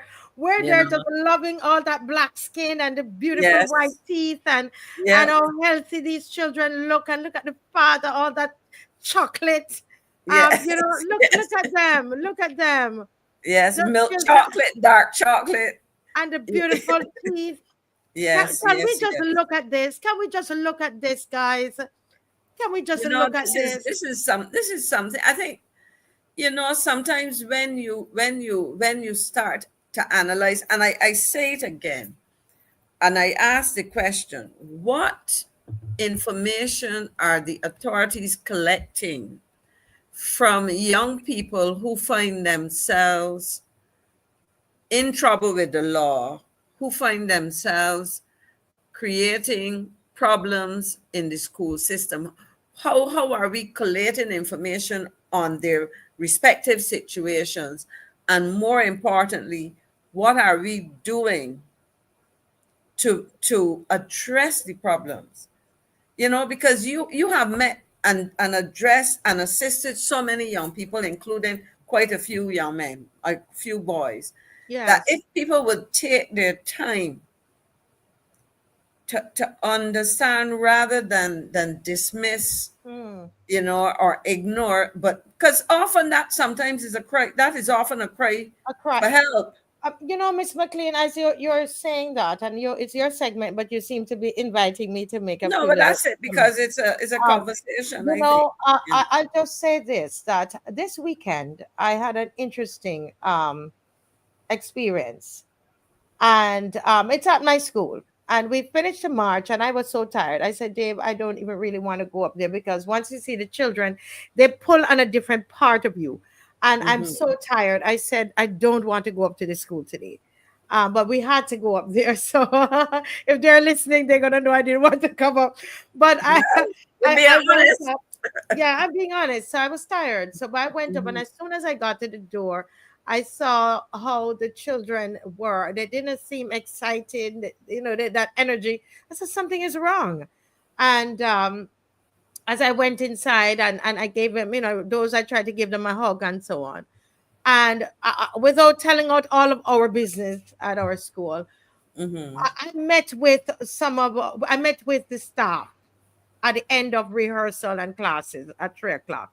I had an emergency meeting and I said to them, listen, because as I went around, I talked with the children and I heard what was going on. And I had a talk with the teachers, Miss McLean. And this age, my age, I'm telling you where I am. One time you would sit down and wonder if you should say something and trying to be diplomatic. I said, not now. I Can't call them. afford it. You I call. I call. We you, can't you can't afford it. afford errors now. Yeah. I call everybody together and I said to them, listen, we have to understand the kinds of children that are coming to us. And while I know it's not easy with children these days, but you have to know you have to know what you're doing, okay? And that's much as I will put it at that.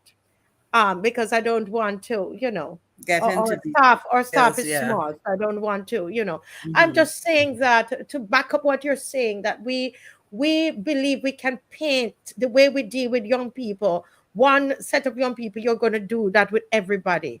You Yeah. can't, because a And I lot of these young people, we have two little children, Miss McLean. Three children in our school have lost both mother and father. wow. And I can tell you from my own experience. I remember, and she wouldn't mind me telling this. One of my nieces, one of my brothers died very young. He died at 52.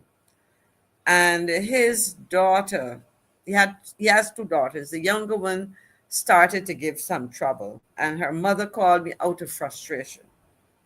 And I am usually a cool person till I lose. I'm a Tauran if you believe in birth signs. You know, they say that a bull is placid until, but I mean, I got to the point where I was kind of annoyed. And in the process of speaking to her at a time when I was annoyed, in the middle of the conversation, it struck me, Did anybody process the death of her father with her? Did anybody discuss it with her That's as it. a child? And I stopped and I said, no, nobody did. And then I had a conversation with her about what she was feeling. And she was angry because interesting enough, she was the younger of the two children. And she was the closer one at that point in her life to my brother, her dad, you know. And so for her, so the first thing I did afterwards, I said, you know what? Because obviously it was affecting her school. I picked up the phone, I told the mother, and you know, I had a conversation with them. And I said, you know what? I'm going to call the principal of her school and ask him to explain to her teachers and so on what really was happening. And that was the turning point for her coming, at least being able to start to come to grips with the fact that she had lost her father at such a tender age, you know. And oftentimes we don't think about the impact of actions on our children, and I think it is absolutely necessary that we pay some attention. And I keep harping at it because we are living in a society where within our school, let's start with the common entrance. I remember when my son did the common entrance. My son is 6 feet tall, right? But when he did the Is that really that, Kenny? Is he really your son? I'm just teasing you because you're so tiny. Yeah, well, but you should see my sister and her children. Her son was taller than that. Her daughter, I mean, you know, but I had a couple of my brothers would have been tall. I mean, the niece I referred to, her brother, her dad was one of my taller brothers. So in my family we have, but that's right. But when he went from primary school to secondary school, he was kind of small. Because boys, I find that happens. If you check most boys, when you see the results of the common entrance, the girls are usually bigger than the boys. Mm-hmm. Go and look at the photographs. You know, when they show you the perform, you know, the students at Yes, that's true. graduation and so on. But within that first year of secondary school, the girls seem to be closer to their final height. And the boys tend to grow then, you know, they just catch up and surpass. In fact, you mentioned I heard you mention Stephen Strickland. One of my first jobs, I worked with one of his sisters, and I remember her telling us that as at that kind of age, she had grown quickly and then stopped. You know, so she was tall in her like 11, 12, 13, but she grew and just stopped. And Yeah. so the point I'm making is that even in the school system, it can be a little intimidating for the males in a class of all these bigger girls. And it probably has to do with how males grow and how females grow, and then, you know, the whole process of puberty and all kind of thing. But there are a whole set of things that are happening that if we are not sensitive to, you know, the situation, the emotions of our young men and women, our boys and our girls in a situation, you can impact positively or negatively on a child's thinking about himself, you know, self-esteem and all Yeah. kinds of things. And I think that people are, for want of a better word, tone deaf. They're blind to some of these things, insensitive to them. Mm-hmm. And when you are in a position of authority or influence, Yes. the way you deal with these things can either help or hinder. I remember when my son went to secondary school, because some people were arguing for single sex schools and so on. And I said to him, look, this is the reality. You're going to a co-ed school. You're going to have to deal with the fact that the girls at this stage, you're 11, these girls are maturing and look physically more mature than you are. You're going to have to deal with all kinds of things. But this is the reality. You're going to have to deal with it. You can't wish it away. But let us discuss how you deal with these things. My son, for example, began wearing glasses at 7. And so, you know, and he chose a pair that had him looking like Urkel. I didn't choose him. He chose them. They were practical. I was conscious that as somebody who started wearing spectacles at 10, I was conscious about what people could say to children and so on. But he chose the ones that had him looking very nerdy and whatever. And so once he put them on, and so I said, but I'll tell you what, anybody trouble you, tell them nerds rule the world. You know? And so I mean, little things like that we would talk, and you kind of, you know, you make, but it was a question of how do you equip a child to deal with some of the quote unquote negativity or whatever may come, some of the challenges, because they're gonna have to deal with them, because you can't wish them away or try to shield them from those things. But Marcia, in all of this, because I guess it's almost time for GLYNE. Yes. In all of this, you got back your time. You got back your time and some. What I really want to say is that when we talk about building community, based on all that I'm seeing happening in Barbados now, we have as individuals, we have as people in families and communities, and as a government and people who, you know, in corporate, so on, we have to pay attention to what is happening to our males, particularly our young men, while we talk about ensuring that women's rights are protected and so on. I am very concerned, because I have seen these issues from all kinds of angles. Yes. And I really think that if we neglect half of our society, half of the country, when I say half, I mean our males, because when we look at the criminal activity and etc., it is primarily men who are the victims and the perpetrators. GLYNE, happy Father's Day to you, my brother. Yes. Okay, yeah, you were muted because some noise was coming through. Yes, great to have Maxine. Mr. Murray. Great to have Mr. Murray. I'm gonna just shut my camera off for a second, but I'm listening carefully, GLYNE. Yes. All right. Okay. Well, no good problem. to see you again.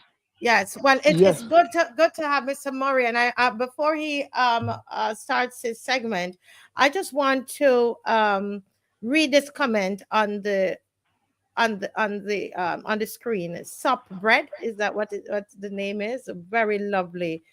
I would love for you to send me that message from this Anglican cleric. I don't know who is the Anglican cleric, but what a beautiful comment, Mr. Murray. She said, while listening on a stream service this morning, an Anglican cleric said something interesting. Rather than washing your hands off the children, wash their hands. Rather than washing your hands off the children, wash their hands. Because sometimes you really do feel like when you see the behavior, you just wash your hands of them. And that's what happened this weekend with me. I stopped and I thought about the children we had at the school and how many of them we have there. Two, as I told, 3 of them orphans, you know, and sometimes we don't stop and think about that part of it as well. Of course, you're going to hear on the show, sometimes you're gonna be hard, because I'm gonna at the end of the show talk about some hard strategies that we need.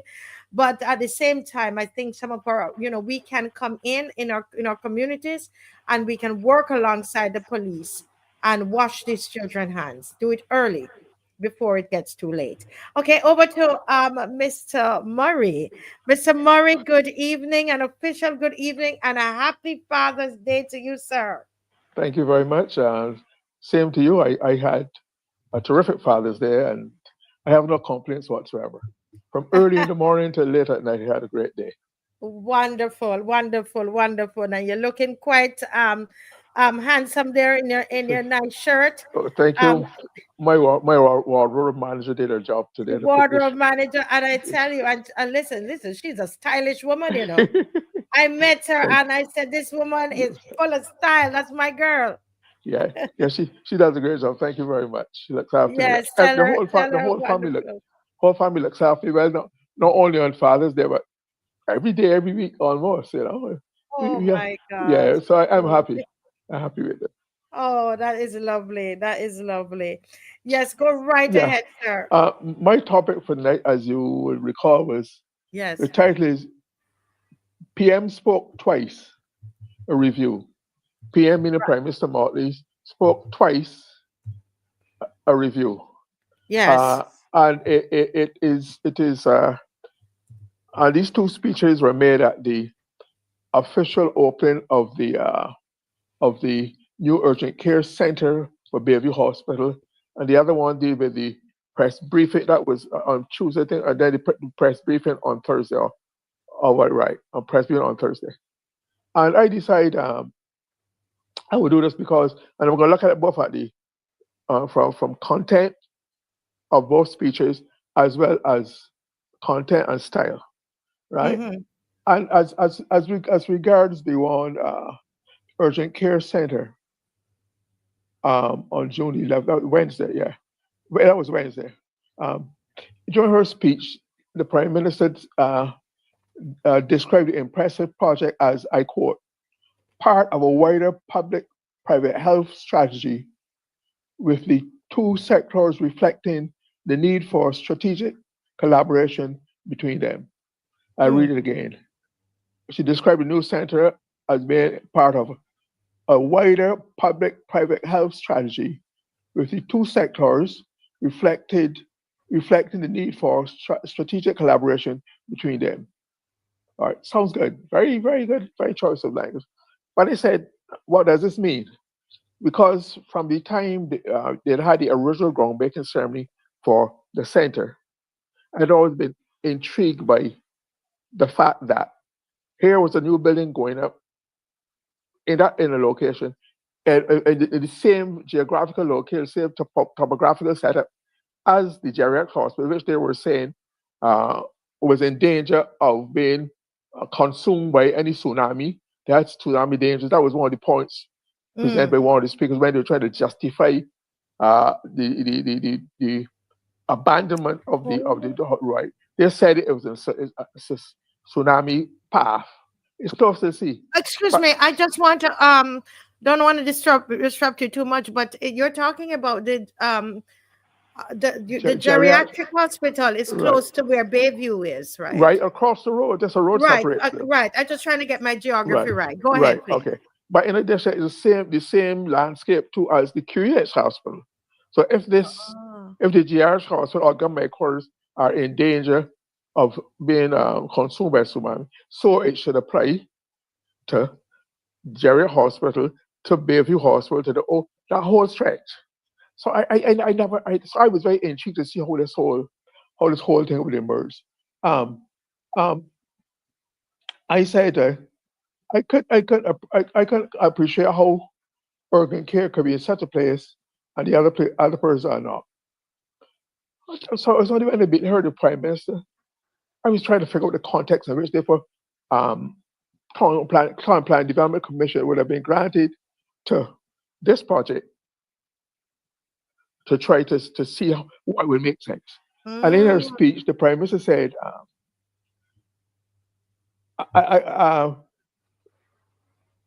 said that, that tax, the Prime Minister said tax concessions were granted to Bayview for the project. Tax concessions were given to Bayview. Yes. Okay. All right. My ears pricked again. And said contingent on the public patients benefiting from the investment. In other words, it was a quid pro quo. I will give you some tax concessions, and in exchange for that, patients to the public can be accessible to some of your services at New Bayview Center, right? You said that the government's decision to waive certain tax was based on the understanding that service will be accessible to the public healthcare system at a reduced cost. Right. That also caught my fancy. You said was based on the understanding. I was a little uncomfortable use of the term understand. Understand is too loose and general. there's no seem to be anything legal or binding and understanding. But then, in all fairness to her, she clarified it by saying that an agreement was currently being negotiated between the hospital management and the Ministry of Health to formalize this arrangement, where public health patients will have access to the patients, to the services of the urgent care center, as part of the arrangement for having been given permission, having waiving taxes and whatnot, right? And I thought that was an interesting. So it's a quid pro quo. You give me something, something for something. You give me something, I do something. So I understand that. Right? But then I said, but I was intrigued. Okay, but what are the arrangements? What are the details? Will the public have access to this agreement when it's formalized? Will we know exactly what it entails? And it wanted me, okay, you gave them tax concessions, but to what taxes were waived? What was the cost? What was the quantum of the taxes waived? So I could evaluate what was lost, what was waived.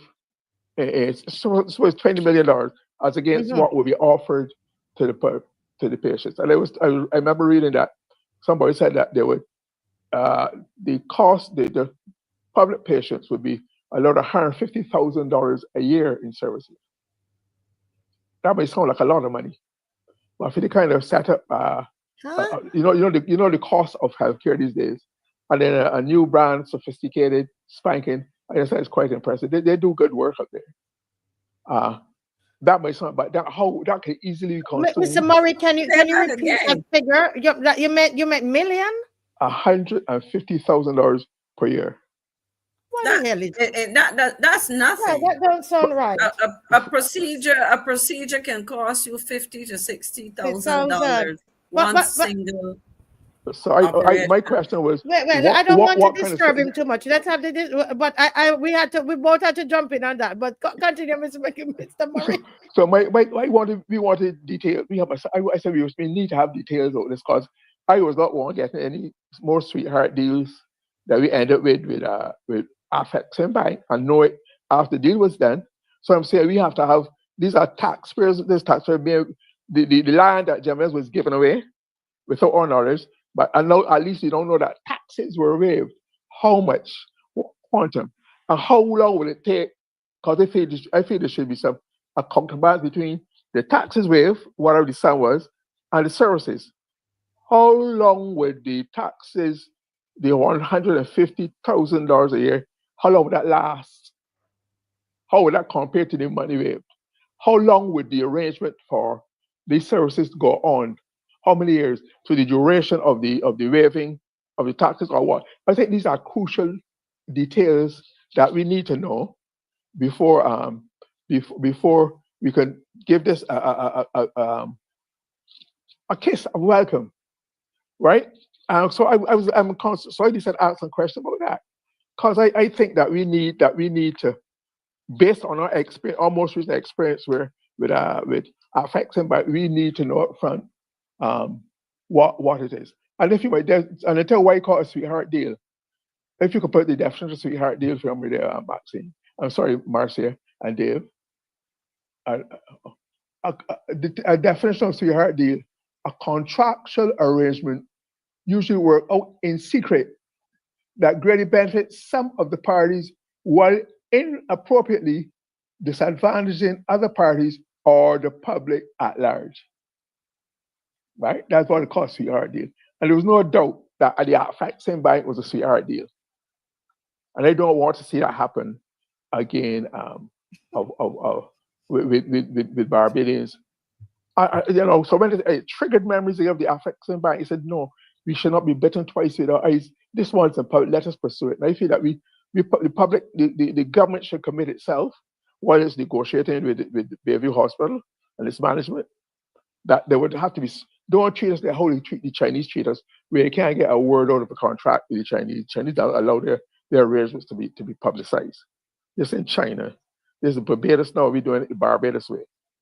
we should know exactly what the nuts and bolts and details of the whatever contractual arrangement is finally decided upon with the Bayview Hospital. We should know because it's the public's interest, and I want to know how much money in taxes was waived, so we get to an appreciation of what that is part of the public investment in that. They did not pay the taxes, so it means that that was a gift, that was a contribution, because they kept it. They had that amount of money in to make the project possible. So I think we need to know. We are asking therefore for a detailed breakdown. So what exactly can be expected in that contract? Yes, All right? sir. All right. So that is that. That is where that is concerned. The other question, right? So that is the content of that speech. The forum was all right because that's a routine, regular, or cutting ceremony. Cutting there. Could you go back? Show me the picture of the ribbon cutting again. I want to check on something. I'm not sure about. Dave, can we see the ribbon cutting again? Okay, it's a ribbon cutting. Yeah. Okay, gotcha. Okay, all right. That answers some questions anyway. But the other one I wanted to talk about was the press conference.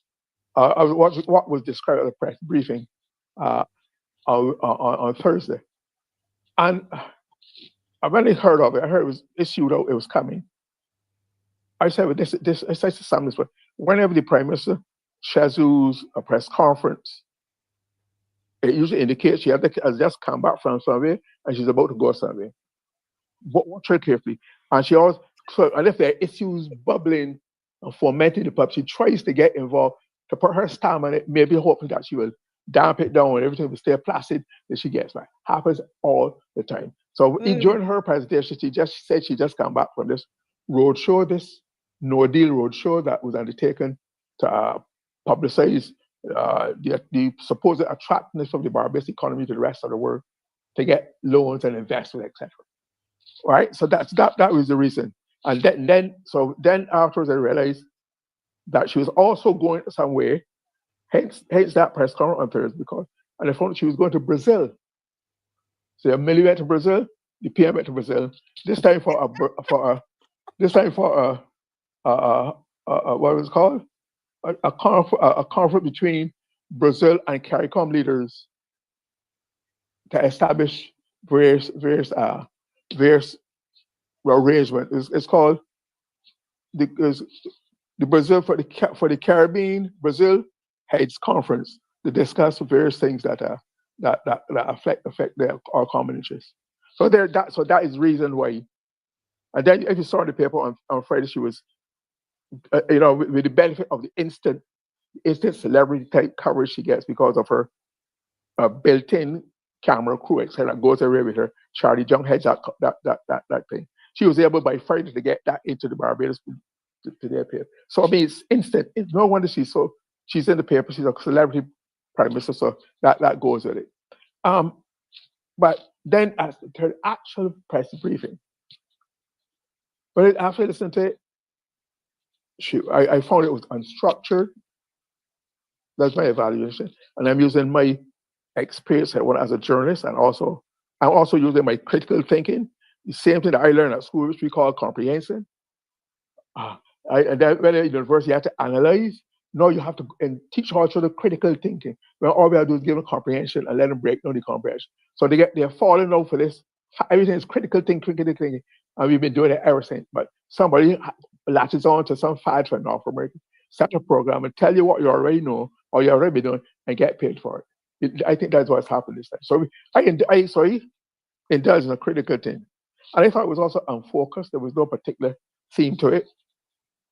The answers were superficial and it left me a lot of questions, right? Left me a question about it. That is the. I thought no subject was dealt with clearly. That you got a clear picture of what a program was ahead for this thing. Lots of things were mentioned. I mentioned some of the things that were mentioned, and I was particularly focusing on crime, which is the biggest social and economic bugbear in the country. I thought that the Prime Minister would have used this as an opportunity to give if she was going to speak. And at this time, she only had 3 of her senior ministers this time. The AG, Dr. Walcott, and Santiago Brock, the Deputy Prime Minister. So, first of all, I'm always baffled as to why the Prime Minister thinks that she has to have this backup. Is there a threat to her being in a position? She doesn't have to have backup because she was covered. She is Prime Minister. She dominates it. She dominated the press conference. She spoke for almost nearly a half hour more, except one slight request asking the AG Marshal to make a comment. And when she asked the other 2 ministers what they want to say, what they want to speak, they say no. It was those they had to be, they only went because they want to show support. Didn't see the need for support, because we know very much that the Prime Minister is very much in charge. The Prime Minister, therefore, I said, well, why is she, where was Minister of Crime Prevention, Kurt Humphrey? He's been in office, like I said, last 3 months, more than 3 months, and we have not had a cogent, cohesive, structured outline, the outline of outlining as to what his thinking is of crime. We are still having that. And where was the Commissioner of Police? I am tired of the Commissioner of Police, the office, and the holder feature prominently in every society what they see stories of the crime. It's the Commissioner of Police or the Chief of Police who takes charge of the dialogue, of the narrative of the operation. And in fact, I find the Prime Minister should not really be. That's not her role. That's not her role there at all. I know she thinks that. I know she thinks that. She believes that. Her mantra is that repetition is the art of good politics. I know it was achieving a practical solution, right?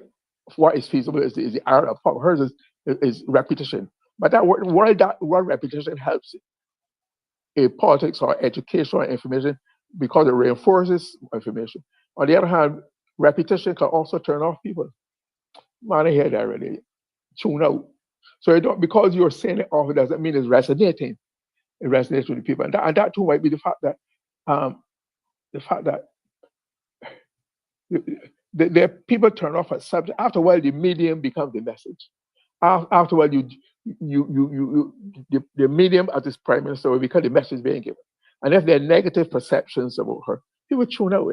Cognitive distance is setting, and they tune out and think somewhere. So I'm saying she is not the big influencer that she was at one time. From my observation of what people at the time, some of her stature and status and things have declined. So I thought it looked for style too. To have the 3 other ministers around and not involved, not engaged, was counterproductive. They made no contribution. They looked as though they didn't really want to be there, but they were forced to be because the Prime Minister spoke of everything. And some things she spoke about, I have some notes here which I could tell you. So there was no need for that heavy backup. She spoke about I have my note. She spoke about crime. She talked about going back to Sunday school. This is not the first time she mentioned, but there were no further details. That statement has not gotten beyond a statement. It sounds good. It sounds attractive, but in all this time, there's been talk about somebody should have put down, give it a structure, a focus. The Prime Minister did not say what should not extend that getting children back to Sunday school is time to already engage people and society and families. It needs to. She did not give it indicate how it will be operationalized, what incentives it will give to people. How to go to Sunday school, the Bajans will want, of course, and they should want their children to go to school in the Sunday go the best, looking dignified and proper. So that will be a cost. So to say you want people to take them to go or send their children back to Sunday school, it's not as easy and attractive as it might seem because of the high cost of living and the cost attached to doing so. So I think that should have been spelled out to make it a worthwhile. To make it worthwhile for the public and to learn something. The Prime Minister she as to why I still am yet to understand why the crime prevention minister is not involved. When Corey was crime prevention minister, he was in the news, he was saying and doing things. People did not always agree with what he said, but he was in the news. Now you have, unfortunately, Anonymous or faceless mental crime prevention. Even the fact that crime is happening. I mean, he did, the Prime Minister, Humphrey, and all did make a slight comment about the dastardly assault on the old lady last weekend. But he mentioned it in the context of speaking at the Senior Games.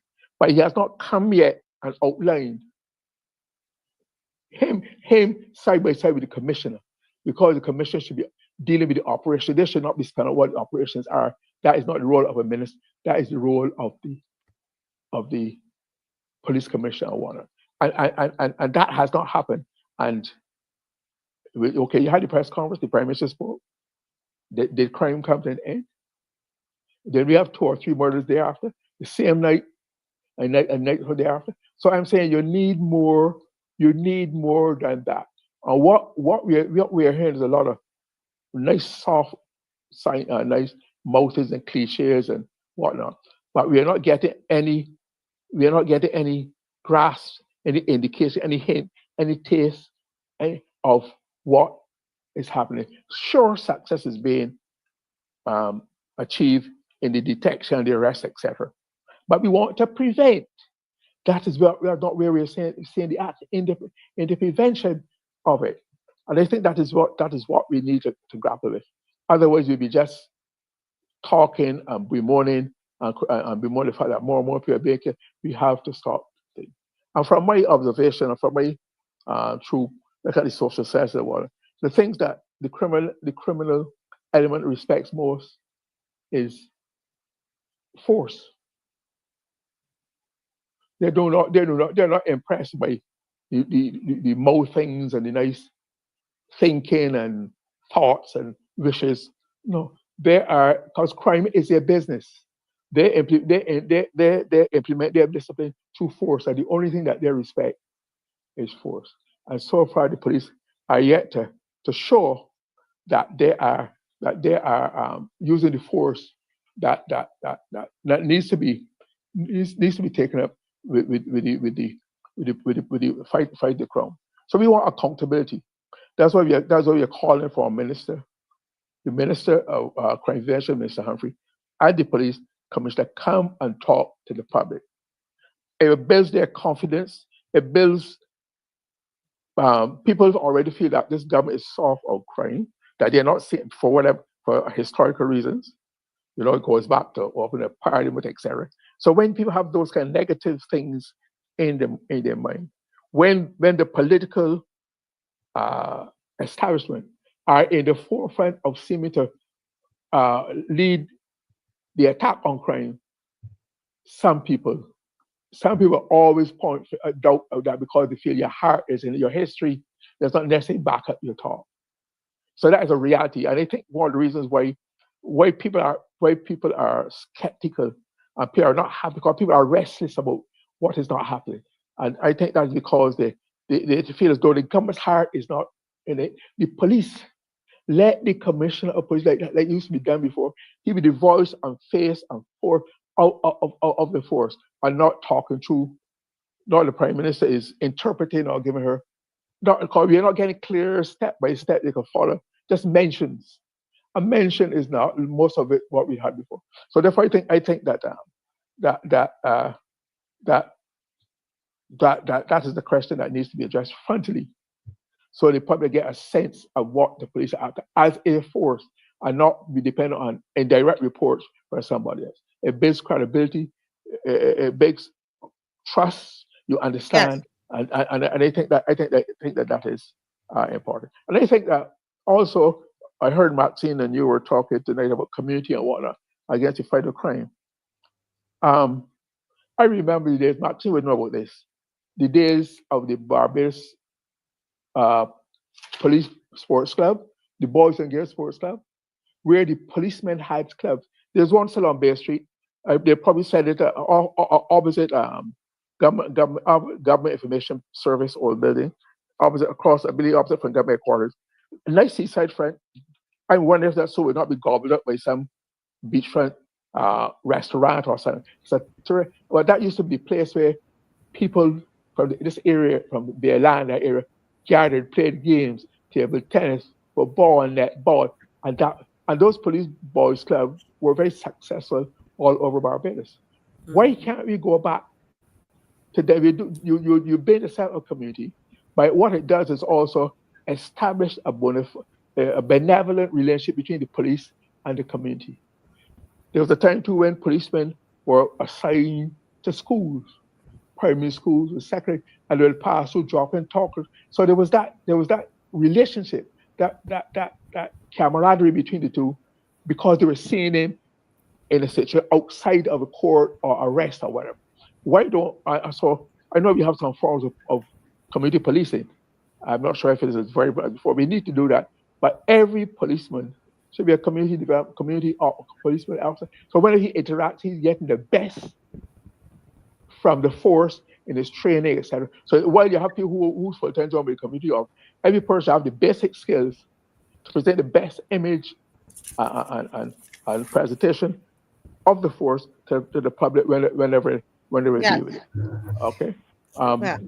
I don't know if you want to. We've gone over, but I made sure you got back your time and some. So I want to thank you, Mr. Murray, for again very insightful presentation. Before Ms. McCLEAN makes a comment, I just want to add that some viewer had sent to me in the week, and I thought I put it up nicely. Probably I'd sent it to Dave if I did. And you can put it on the screen, or if someone has that information, I don't know if it was Judith Clark who sent me. Somebody did that. There is an article that says that in 2022, that the government gave $12 million to the Bayview hospital, to this renovation. If somebody can put their hand on that and send it to me again, 236-7000, or if Dave has it there, that I would have sent, because I think that it's important that we remember that it was done during the COVID time, where a lot of us weren't following what was going on. But $12 million, I believe, from my memory, was what was given to the Bayview Hospital. What do you mean by given? How are there any details that would define what given meant? When we get the article, but my understanding, I would just say from my memory, it was part of the, I think it was part of what they're doing. They're going to give concessions, and then the government will give them $12 million towards the refurbishment of sorry about that. The renovation of the Bayview, expanding it, and that they said sometime later that they were going to work out a deal with them where there's some discount for the public. Services. Right, for services. So I'm not going to want to comment more on it, Mr. Murray, until I get that article again. Unless that $12 million was made the $12 million in tax waiver. Maybe that is it. I don't know, because to hear a government giving a private sector institution cash, right, that doesn't make sense. It doesn't ring true to me. You might be right, but I don't remember. I need the person to send me. I had that letter. Okay, guys, if you know who sent it to me, just send it again for me, please. And I know I should be able to produce it by the next show that I'm on. But I know my people, they're going to find it and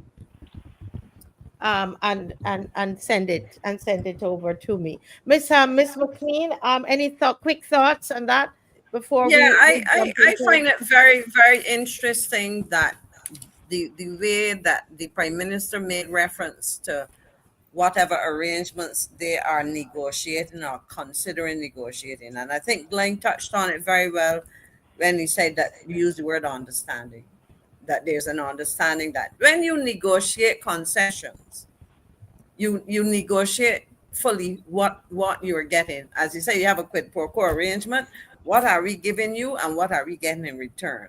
That's the first thing. That is, it's pretty strange that you seem to be given something or have given something, but you haven't fully worked out what the other party gives you. The other thing that I find interesting is that it isn't an arrangement where you say, because you may be having as a hospital a set of services available because of maybe state-of-the-art equipment, and you will give us X amount of service, but you're giving perhaps concessions or discounts. Are we moving to patients having to pay for healthcare? You know, because I can understand if you're saying, well, you have some particular test, whether it's something relating to oncology or to well, oncology relates to cancer, something relating to pediatrics, whatever it may be. And you are saying, well, because you have this facility, it does not necessarily make sense for the QEH to try to duplicate that because of the cost. But you can provide us a service, so you have a service agreement or something. But it just sounds very slapdash, and I agree with that, with the take on that. It really is confusing, and I would like to hear more. The other thing I would say quickly is that normally with these, there is a clear process as to how you finalize these things as well.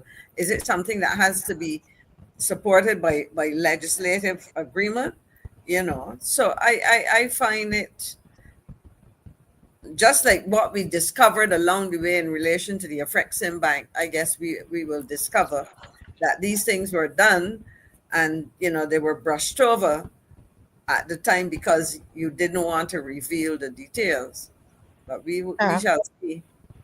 Well, thank you, Miss McCLEAN, and I agree with you. I think it's the big question I think Barbadians need to answer, and that's what we do on this show. This is a voice. We're the loyal opposition. You know, the Marcia we facilitate that opposition. This is where we ask the questions. Mr. Thorne can do it all. And so the question is this: are we moving towards privatization of our health services? Come out and tell us straight if this is what is happening. Well, we have the article here, and I'm going to, Dave, if you check your WhatsApp, the article. Thank you to that viewer. I tell you, we do the show together. When I say that, I mean it. It's not just us here that's on here. You do the research as well. And this article is a Barbados Today article. And Dave is going to put it up, but I'm just going to read a little from it. It's October the 9th, 2022. In about a year, Barbados will have a one-stop, 24-hour, multi-purpose urgent care facility as a result of a $12 million investment in the expansion of the Bayview Hospital. During a groundbreaking ceremony on Friday at St. Paul's Avenue, St. Michael location, officials said the upgraded healthcare facility will serve to complement the range of medical services on the island. Bayview Hospital Administrator Jules Reed said the construction of the purpose built. I'm going to turn off your mic, Miss Murray. There's a noise coming through. That the purpose of the three-story built medical center will result in greater efficiency and speed from a cadre of specialists and medical professionals. Bayview Hospital is taking its current 22-bed, inclusive of a 2-bed intensive care unit, 3 operating theater services, to the next level. We shall be offering all Barbadians access to a 7-day-a-week, around-the-clock emergency and accident service, complemented by our own ambulance service, radiology, and diagnostic services. Right? That's what it said. I'm not seeing anything here that will qualify what that 12. Okay. Something else about the 12 million. It is a statement. The Prime Minister says that above all, it is a statement of confidence. It is a statement of confidence in where this country is in spite of our pandemic and all else that we are facing. No one takes up 12 million and invests in something unless they expect a level of return commensurate to the investment they are making.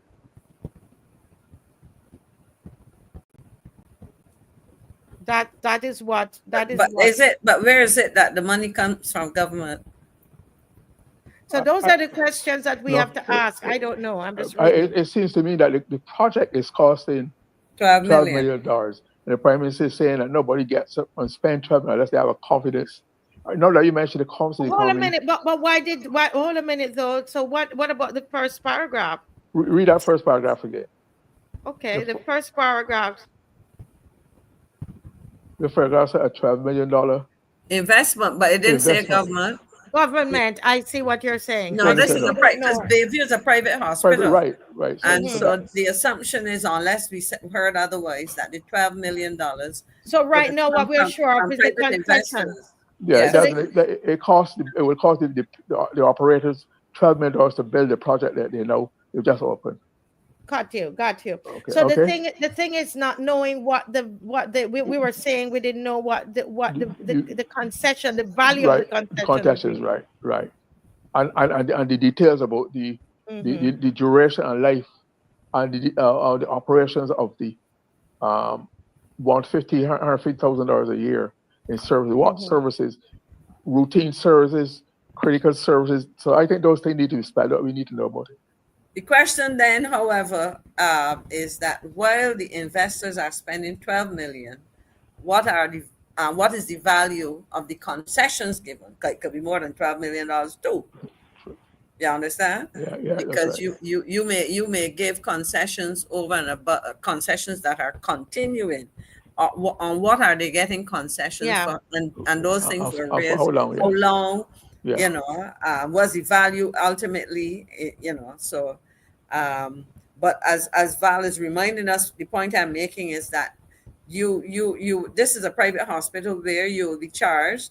And if government is entering into them, to say that you may get a discount, you may get 5% discount, but you still have to pay. If you're saying that they will provide services equivalent to a certain value, and $150,000 a year, as I say, could be 2 or 3 operations, or 1 for that matter, depending on the nature of what it is. Well, so guys, that this is where. Tell us anything. Yes, thank you. Thank you, panelists. This is where we ask. We only have half hour, so we're going to ask people to call in. We have a little video that we want to show you, hoping that will spark some discussion. And this video, it's from David. If you check your WhatsApp again, it's from Jamaica, Prime Minister Holness, and we want to look at his positioning on the crime in Jamaica, the level of crime, and to say that I was doing a research, and just quickly to give you an overview as you get ready to call in. I want to hear your thoughts on this, because this concerns us here in this country, and I want to hear your thoughts. Now, Jamaica, since 2015, they had started some some strategies, and what they're finding is that there is a drastic reduction in crime, and especially gun related crimes. All right, this is what if you search on the net, you search, this is what is coming up, that they have seen they have seen, I think it's a 12% decrease. Just hang on, I'm trying to find my space here. In crime in Jamaica, and I think this is something to look at, because yes, so the murder and overall serious crimes are down 21.14. I'm dyslexic. I'm putting the 1 before the 2. 21.4%.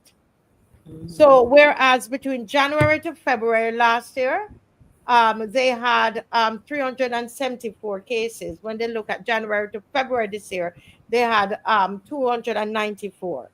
They said murders have dropped 13.1%. So while overall serious crimes dropped 21.4, murders dropped 13.1%. Right? Shootings fell 10.3%. Rapes plunged a dramatic 81.1%. Robberies are also down 11.5%. Break-ins are down 11.2%. Okay? They said now, well, now that was January to February, they're looking at mid-year, which would be now, right? Murders are down 14.5. Yeah. Right? Shootings down 2%, robberies down 15%, rapes down 32%, and it's going on, right? And so on. And one of the things that they said, well, they did a couple things in terms of strategies. And they had something called Get the Guns Initiative, which they seized a lot of firearms in just 2 months. And then they did it again, and they've kept it going and increasing this strategy, focusing a lot on guns. And they're now saying that in terms of murder rates, that Jamaica, in terms of CARICOM, Jamaica is ranking, moving from number 1, right? And etc. One of these nights we'll go through it very, very clearly with you.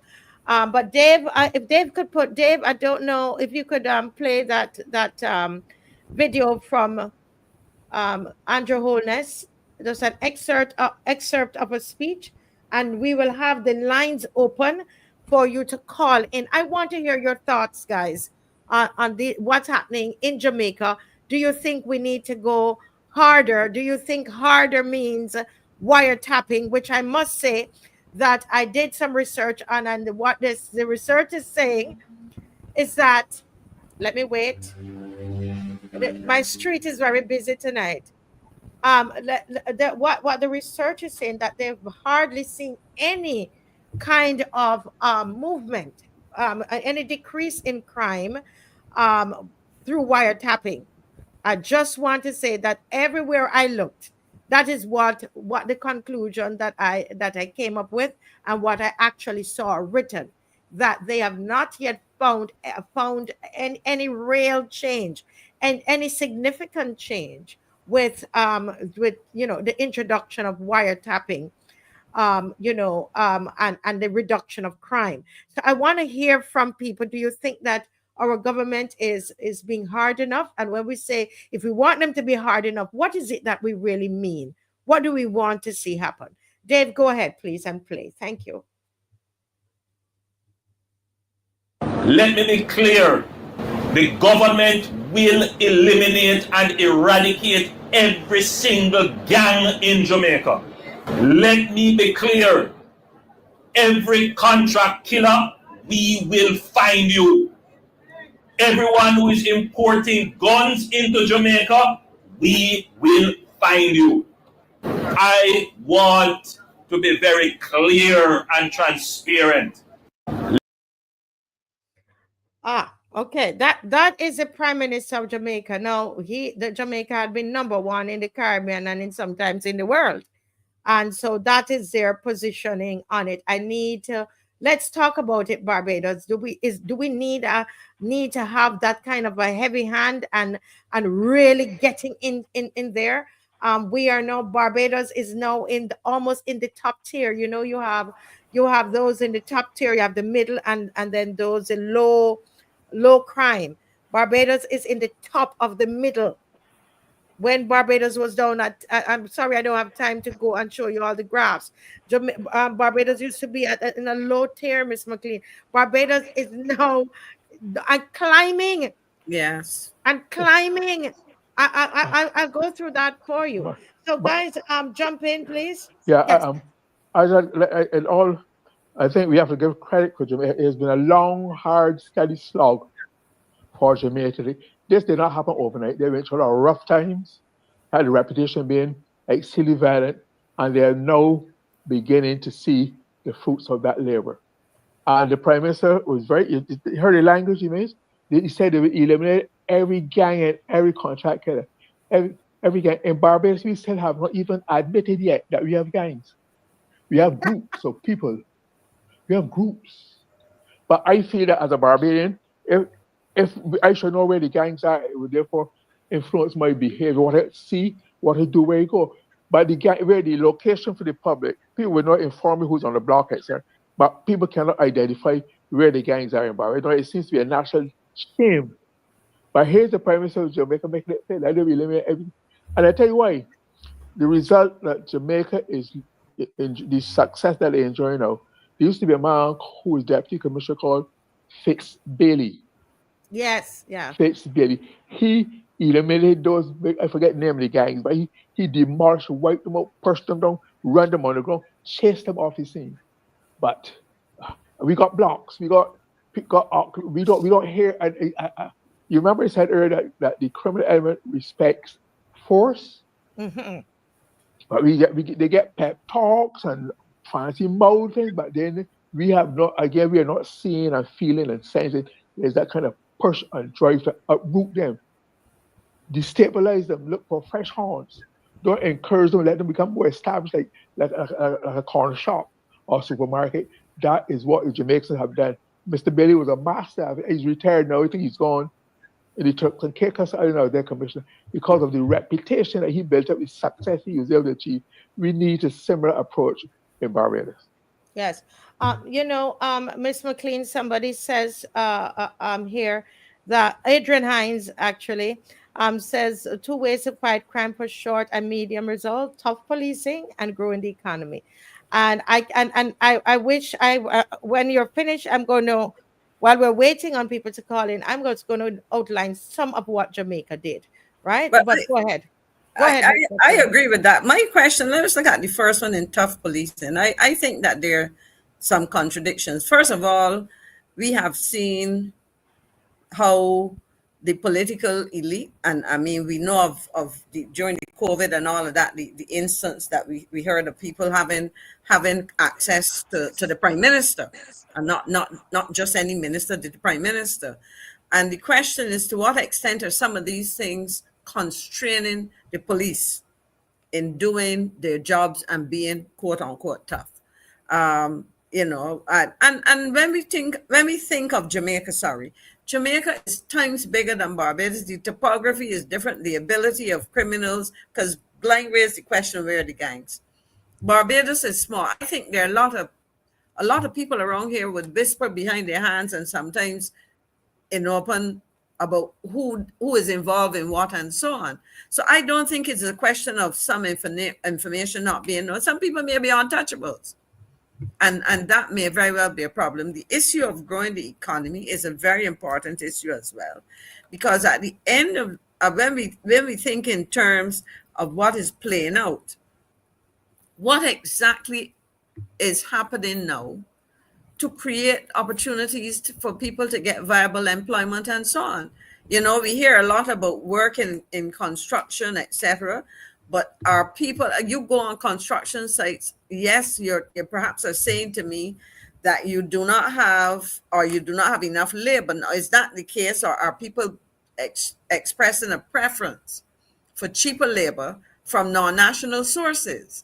So I think that at the heart of this is an appreciation for the compromising positions that are resulting from the political elite and I would probably say aspects of the business community getting involved in the criminal element or turning a blind eye. Yeah. I just saw an article about the seizure of vehicles. There's a racket in the UAE where stolen cars, it happened sometime in the past, but it seems now to be on a scale. Because I made a comment some time ago, I can't remember if in what circle it was, where it was one of these programs, but I noticed a lot of cars, which were obviously not new cars, on the roads here, but now they're saying that some of these things are stolen. Who are the dealers? There can't be no secret. They had to be consigned to somebody, they shipped to somebody. You know, and the question I would ask is, what is coming in some of those cars? Who is importing what in Barbados? And you know, how are things being monitored? But you know, Yeah. there's a Well, whole set. So that all of those things are contributing to, and I mean, you have said so much in that in that short time, Miss McClean, loaded what you have said. You talked about the suggestion or the belief, and whether the government needs to understand that, if they're listening, there is the belief that there is political interference and there's collusion with the government and the and people who are committing crimes in this country. The government needs to understand that is a belief, you know, based on just some things that we saw, what happened on the Good Friday and what happened in Parliament. You can't erase those things from our heads. We believe that the police, that there's interference, right? And I think that we have to start there.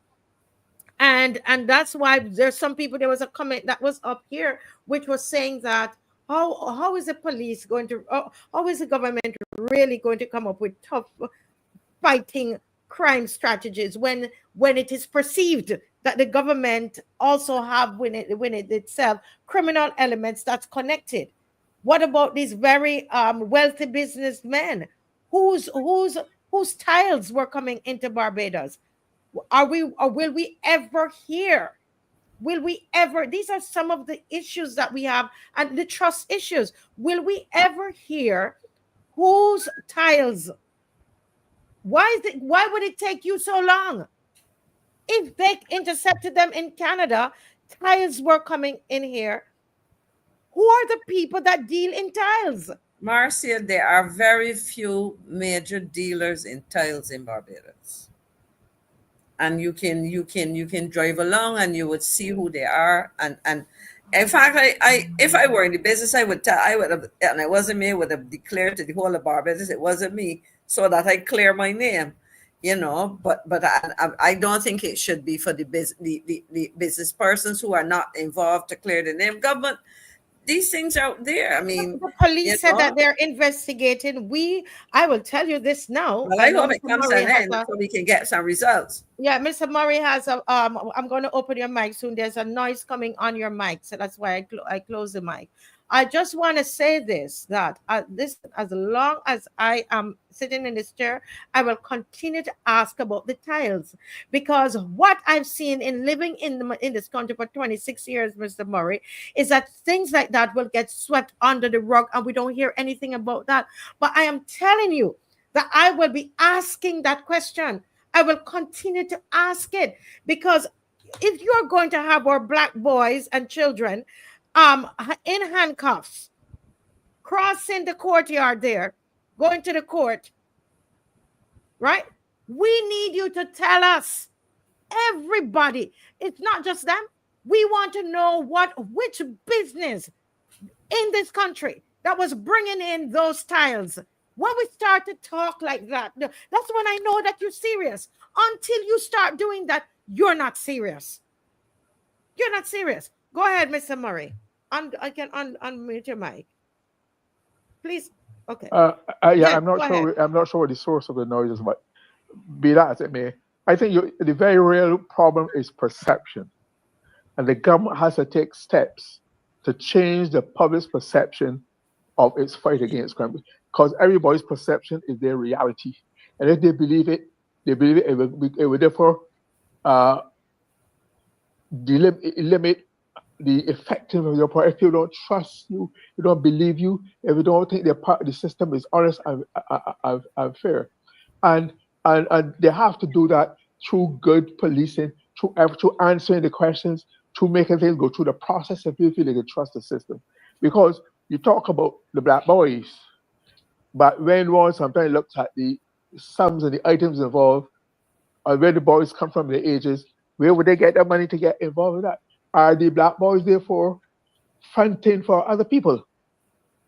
And who are they? And why are those people who are being fronted for not being track down or trace and prosecute, etc. Those are the questions that I need to ask. And this question, I may go over the question of wiretapping and why it has met with such an outcry of opposition. It sounds very fancy, it sounds like going high tech or whatever, but we know both that and the lie detector are famous for abusing.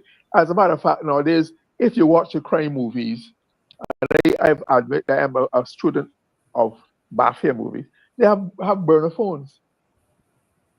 You buy a phone, and you dump it, use it, dump it, so there's not a trace. So wiretapping might have been good then, but we know the reason why there's so much mistrust and distrust of wiretapping now, because of the very negative history.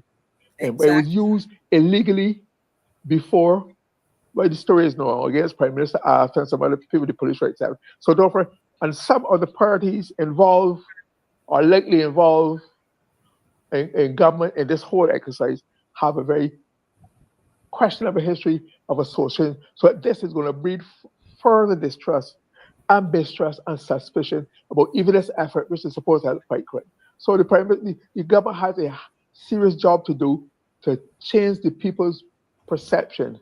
And the Prime Minister said that she wished the police would come to speak more often to the public. Let them. And then she did the same talking that they should be doing on Wednesday. It doesn't make, let them talk. Let them talk.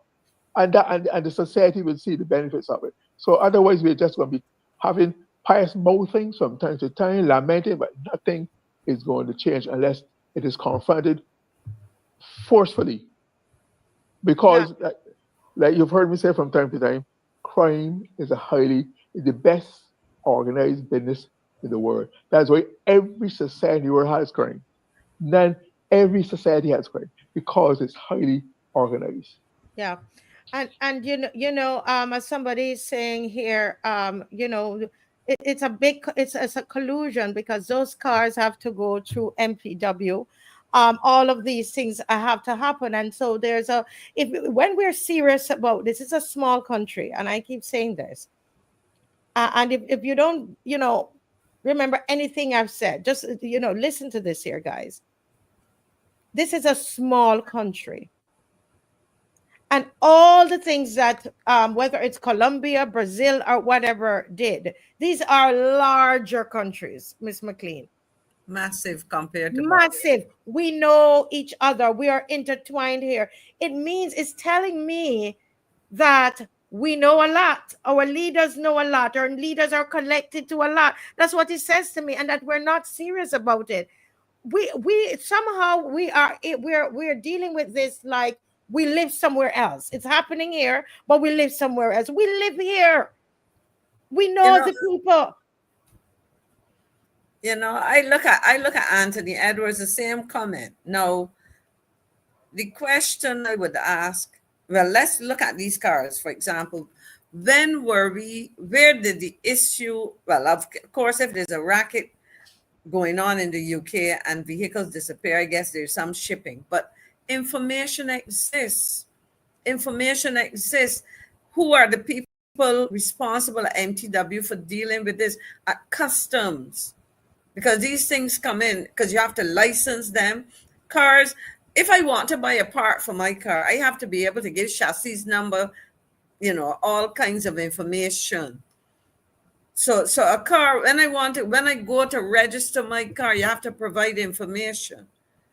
And so, for example, if you produce a car that does not have, and I mean, if you go and buy a television set, I remember when people used to ship items home to Barbados and you wanted to deceive the customs about the value and so on, they would pull down a document, a book, which could tell you this item was made, this television is this old because the serial number says what and what and what, and the value of it should be such and such. So this information, there has to be collusion between persons overseas, ports of entry, licensing bodies, and all kinds of things. And, it is fairly straightforward. Look and see who are the dealers of these. I mean, by a process of elimination, you can start to figure it out, because cars will soon start disappearing if the police is seizing vehicles. And I bought one, and tomorrow I say, Marcia, I can't pick you up because the police got my car. And then you say, but Maxine, who you buy the car from again? You know? Simple. So look, there's a whole set of things going on in this place. People talk, and the But proverbial not serious. statement, where there's smoke, there's fire. You may not have it 100% true, but you are observing certain behaviors among certain business people. If you go to customs and go back to customs, where you have this under this executed arrangement where to so-called expedite cargo movement, people are put on lists who are supposed to be trusted importers, etc. Go and look at the list. If John Brown or somebody with some other kind of name started importing 6 months ago, why should he or she be on that list? How have they established that they are trusted? What is their track record? You know, and so a whole set of things, and there's a small place. People talk, people stop you, Marcia, people stop me and other people and tell them all kinds of things. And sometimes you got beg, I don't need to hear no more. Yeah. Because it is a burden to carry that kind of thing, but we gotta do it if we say that we're interested in this country.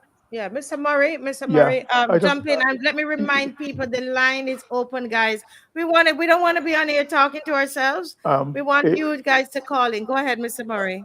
I just like to say that in my view, we are misleading and deluding ourselves if you think that because Barbados is small compared to countries, it's easy to get things, find out things, and track down people and get to people and whatnot. I said tonight that crime is a highly organized business. Barbados is as sophisticated in its crime network as anywhere in the world. So very seldom in the world, it takes years sometimes to get to the big fish.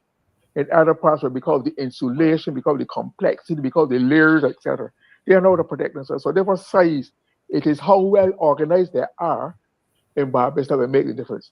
And not necessarily because Barbados is a sophisticated place, and it has the same. Criminals get technical assistance from one another, you know, advise them how to do things, etc. Yeah. So it's not we have a caller. We have a caller there, Mr. Murray. Good night, caller. Welcome to the Marcia Week Show. Yes, good night, Marcia, and all the panel as well. Yes. And what I want to say is what I find mirroring in Barbados and Guyana is the excitement. That's the better word I want, intentional word I want to find, to use wiretapping. But what you are not really seeing that there's a conclusive correlation to really eradicate crime, taking guns of the country. How should I say now? Finding the source to such. I think that what it really is a married ideological construct about maintaining power. It is not really essentially about solving crime, because wiretapping, though it might lead to at times the connections to information that might solve crime, is not the conclusive, how should I say now, all in all, to eradicating the crime. So the LP essentially, this is almost 6 going 7 years that they're in power. And they really haven't come up with anything, because wiretapping, as we know, has already been on the ground. I don't have to say much. Let the powers that be show that. But if that was the case and they had access, because you cannot bring breathalyzer, you cannot declare breathalyzer tomorrow without the persons that are able to operate breathalyzer, can you, right? No, you need to train. Yes. Right. So the fact that you are bringing wiretapping or even mentioning it means that you have persons who are highly skilled already that can do the thing. So where Barbados is coming from is that you have to watch that Barbados and Guyana are mirroring so much things as it relates to their governance strategies. But when you look at in primary school, you start with the common denominator. The common denominator is really a maintenance of power than really the eradication of crime. Understood. Understood. Point taken. Right. Well, thank you so much for your contribution. Always a pleasure hearing you, and from the diaspora. Yes, sir. Thank you so much. Yes. God bless. All the best. Yes. All the best. Bye-bye. Yeah. We have another one here coming up. Okay. Yeah. Folks, the line is open. Yes, go right ahead, caller. Good night. Could you turn down? It is a Marcia Week show. Can you? I'm very happy to have you. Can you kindly turn down your device, please? We can hear ourselves. You said do what? Turn down. Yeah, your phone? yeah. Whatever you're listening to me on something. No, I'm just I'm using my phone, my cell phone. Your cell phone. Okay. Device. Yes. Yeah. Go right ahead, caller. Yes. Good night, ma'am. I want to speak to the fact that, for example, if you're driving along the ABC highway, let's say, for example, from CBC to the airport, you can sometimes, most of the time, you don't even see one police vehicle on the road. You know, so I want to know, like, what is the program? What's happening? If you know, because you don't see any, like the guys just in the station sitting down. You don't see them, you know, doing the frequent patrols that you're accustomed to, you know, driving around and things. You know, I mean, I guess most of you probably also know the unmarked police vehicles also, you know. So I don't see any, you know, and so that is something that they have to look at in terms of planning their strategies and stuff like that. Also, I also want to raise the issue with the TINT. I mean, that this is like over a subject that people have been commenting about for some time.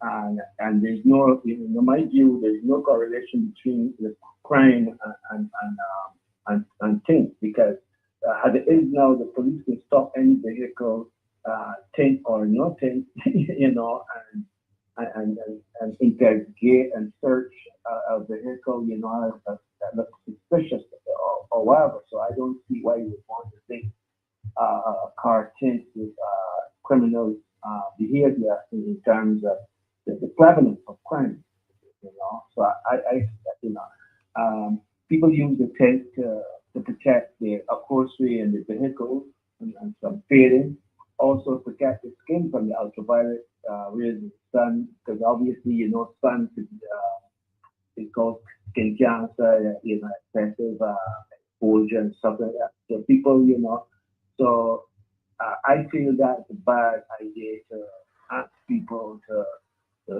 remove the TINT, you know, and use a lesser degree of TINT.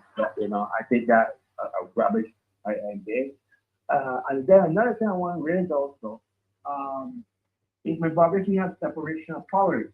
The commissioner of police, he should only take instructions from the president. No prime minister, no political figure should actually tell the commissioner of police anything about his job. The man is a well-trained individual, and you know, and I think that there's a wrong thing that I don't know if it's happening, but I'm saying it shouldn't happen. You know, I just want that briefly on wiretapping also. Wiretapping is nothing new. It was alleged that it was being done in Barbados illegally. So I'm happy that they're seeking the legal route to have it done, you know? Okay. Yes, just finish your thought. Finish your thought. I'm sorry. Yeah. I'm talking about wiretapping is you know, the process or the concept of wiretapping is nothing new. It was being used since the 1890s in the US, you know, as it relates to the telegraph, where they used to listen on people's calls and stuff like that. You know, so I'm saying that I'm a bit amazed that it took us so long to even consider as a concept of gathering intelligence in terms. My only concern that it's not misused in terms of any political advantage over one group over the other. Over the next, you know? yeah. And it must be done in a professional manner. And I don't even think the police should be dealing with it. I think we should have a separate body dealing with that and feeding the information to the police, you know? Yeah. Okay. I know, for example, I recall a friend told me some years ago, he had a private conversation with a friend on the phone, and some person who works in security area was able to tell him the exact thing that he spoke about on his phone that he thought that was private. Mm-hmm. You know. So it's going on, but we're gonna. I've been taking your points. Yeah, you know, thank you for calling and making those problem. observations. You enjoy the rest of the evening, and you're doing a good thing. You know, you must keep democracy alive in this country. Yes, sir. And we can't allow any person to stifle or right to voice or opinion. Don't care how big they think they are. Correct. Happy Father's Day. They're all false. You know? Yes, happy Father's Day. Thank you so much, caller. God bless you. Bye-bye. Bye-bye. There's something that he said there about the separation of powers, and I don't know if it's real or it's perceived, or, you know, that there is that collusion there or there. But to make that point, there's another caller, and we know we want to give them precedence, okay?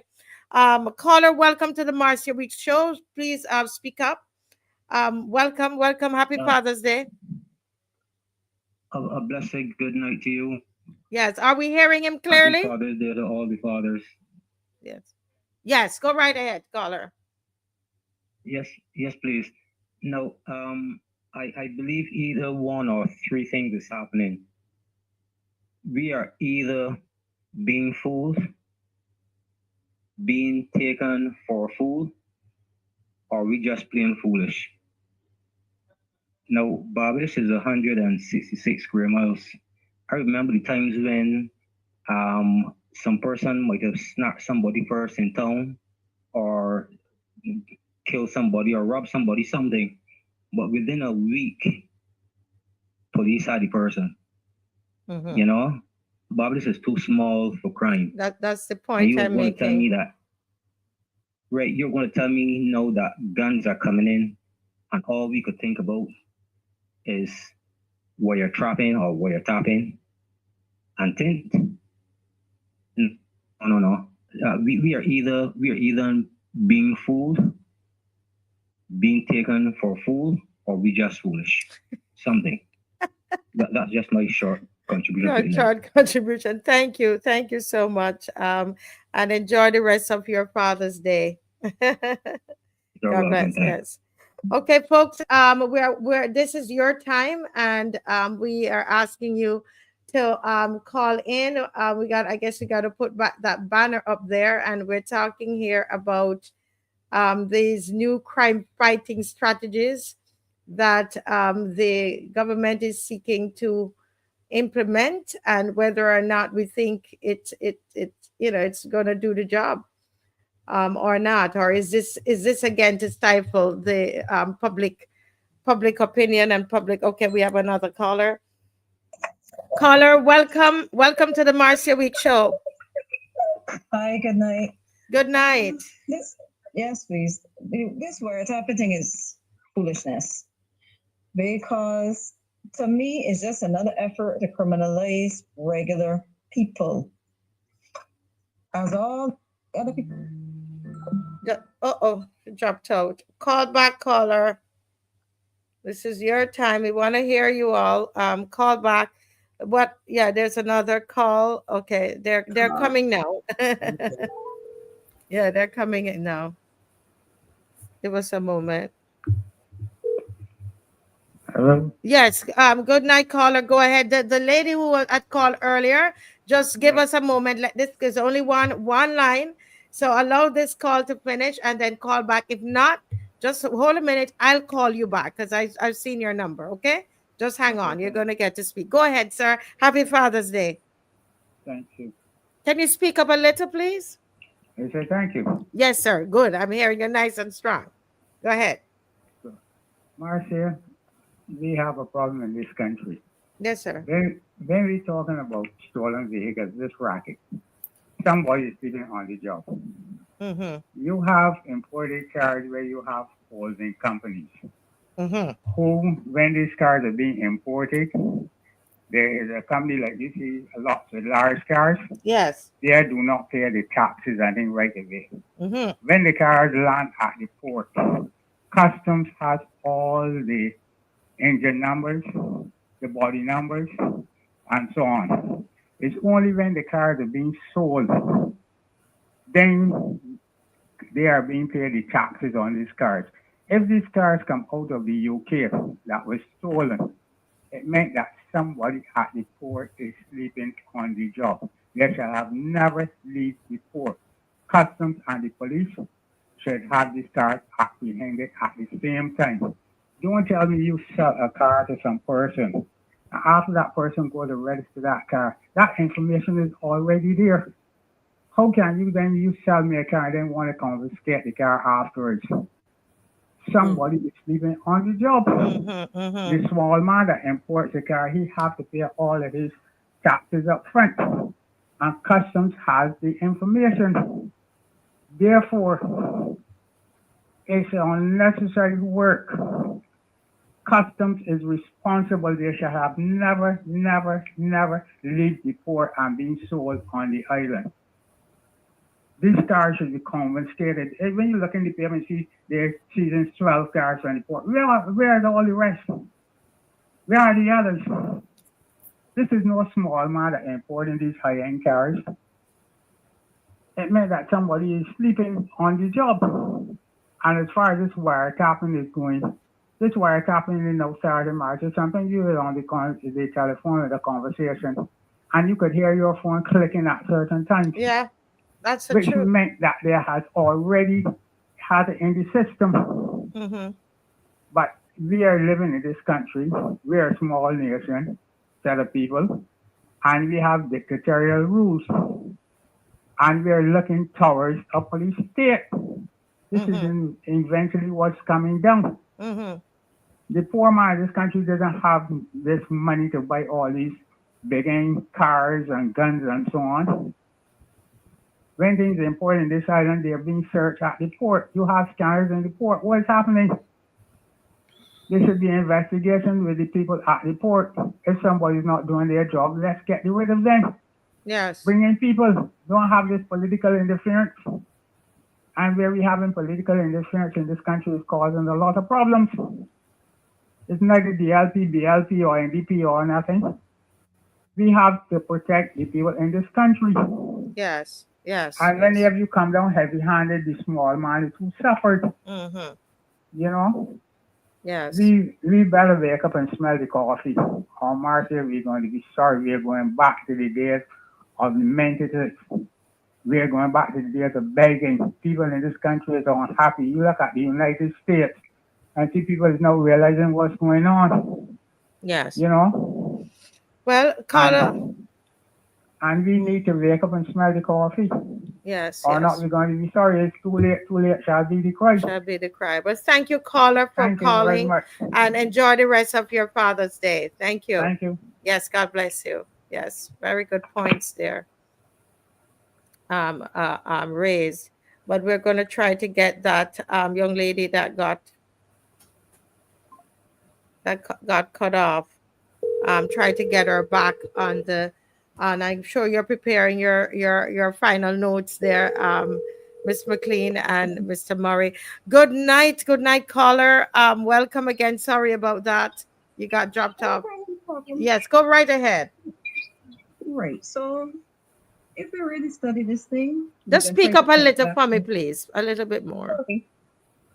I feel they will put it together with the cybercrime bill. Put what together? Put what? Wiretapping. The wiretapping. So you're saying the wiretapping and the cybercrime bill will go together. I happen to believe that, but continue. They're going to put it together.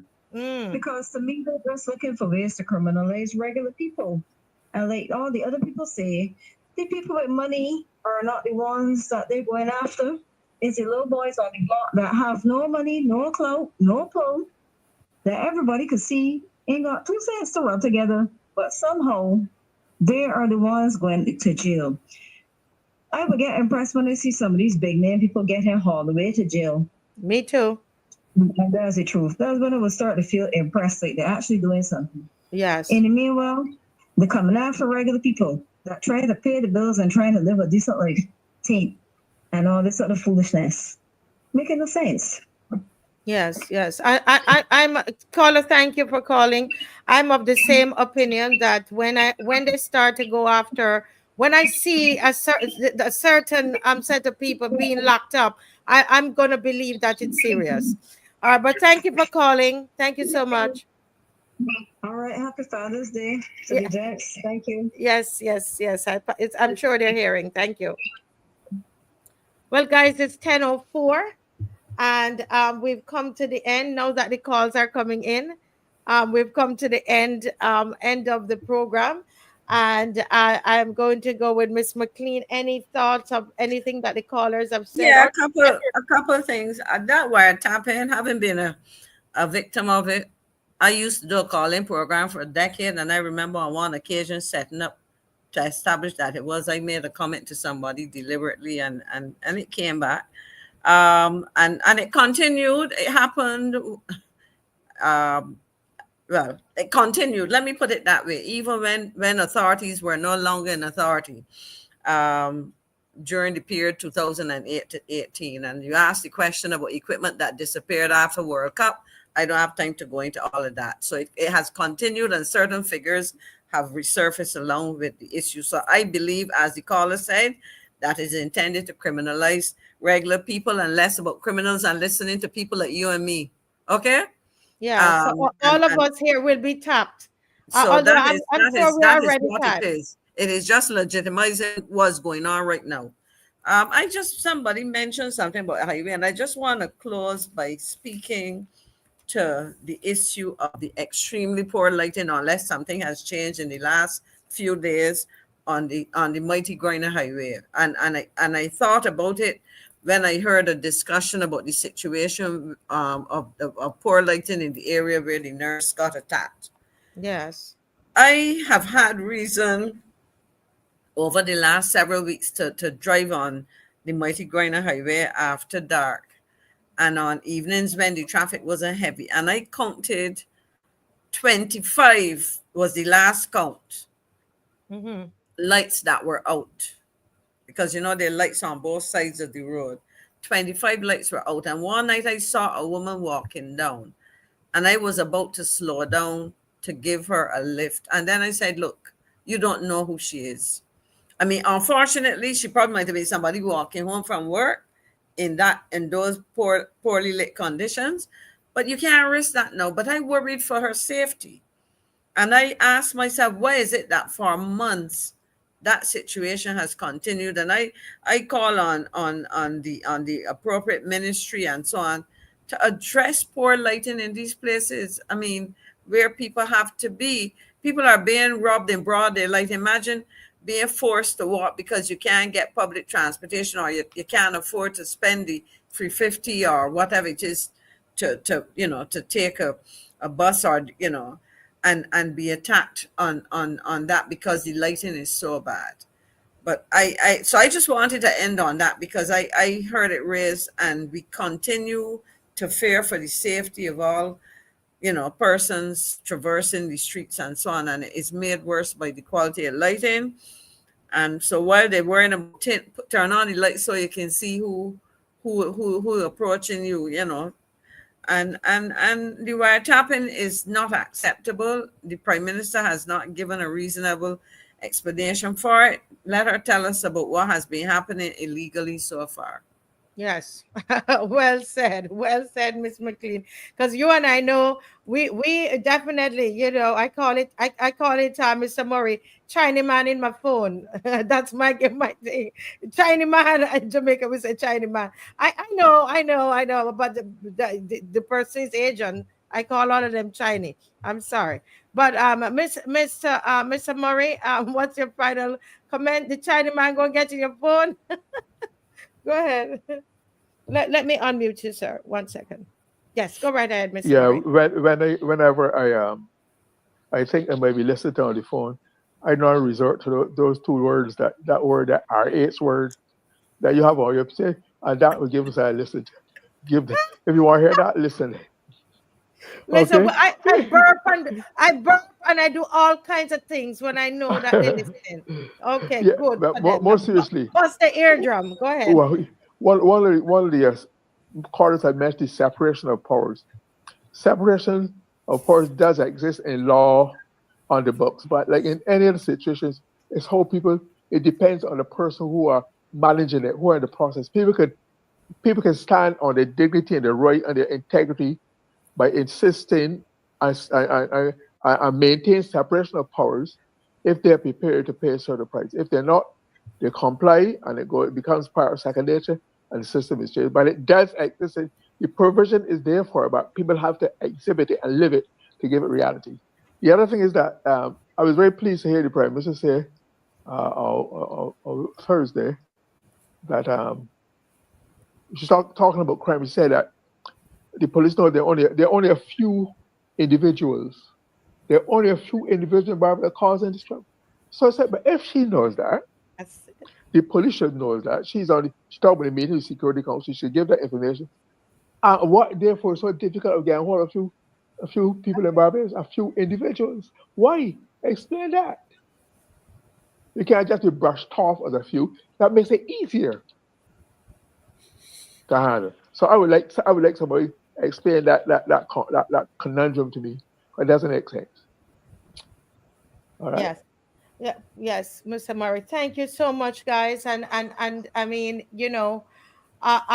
this is this thing about crime for me. It kind of makes me feel like I'm walking in purpose. It feels like this is one of the reasons that I'm here. I did a movie called Vigilante the Crossing. I made an announcement about it, and someone went and watched it. V Hoy said she watched it. It's on Amazon Prime. I didn't even, I don't think about money. I didn't even bring the link. They would need to show them the link so that they could watch the movie. Because Mr. Murray, that movie really, it's almost so prophetic. And I think that when you look at the movie, you will see all the things that we need to do, the role of government, the business, the community, all of that is actually in this film. The last comment I want to say is to journalists. I tell you this, Mr. Murray, Miss McCLEAN, and everybody listening, if this were America, if we were living in America or Canada, we already would know. We would know the name of that company that was smuggling in the drugs through the tiles. We would already know all of those that have done the that's working with the that brought in the stolen cars. I'm telling you. So there's a part for the media to play. We need journalists, not people recording and parroting what they're hearing coming from officials, and I think we're going to continue with the whole talk about crime for this week coming up. We're going to always have a segment in the show for that. We're going to this week we're going to do our best to try to via Zoom. We're going to try to have a meeting with those of you from St. Philip area, because we need to strengthen our neighborhood watches, look at some of those things as we go into the community, Miss McCLEAN, and have a plan. So we don't just go in and do the, drive through, but to connect with neighborhood watches, strengthen them, work with the police, District C as we're coming in. What can we say to people? Even on the microphone for people to be safe in their homes, reminding the elderly of just different things that they can do, etc., etc. So we want the drive-through to be educational as well, as we seek to protect each other. We are responding as a community. That is what that drive-through in St. Philip from St. Martin's to 6 Roads it's going to be about. And remember, we're going to put a bus in right there at Freedom Park. And this is on Sunday, the 22nd, 2 o'clock. By 5 o'clock, we're gone home.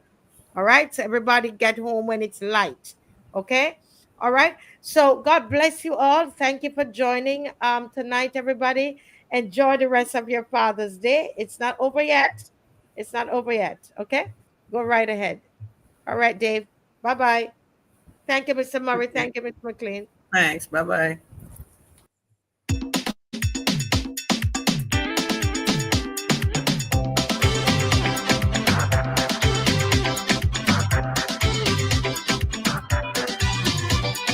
Stop the infiltration, stop the importation. Find the source. Who's the source? Hold the source that bringing guns in the land. Love the source. Stop the source. What we want is gun eradication. You could be an aristocrat, you could be a millionaire. Family or pedigree, you're not getting spared. The source could be a businessman, breaking out the guns. Game is a solution to stop the gun pollution.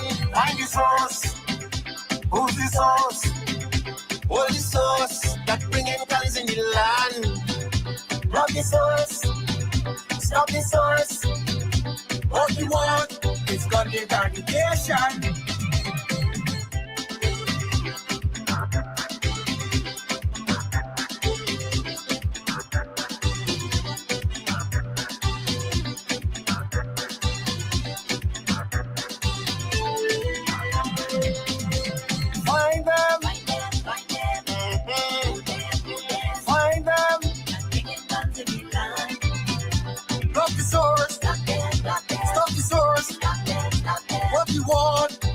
Eradication.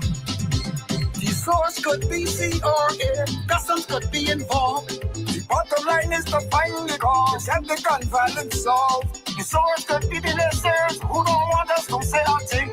Every day they keep on telling you, if you see something, say something. Find the source. Who's the source? Hold the source that bringing guns in the land. Rob the source. Stop the source. What we want is gun eradication.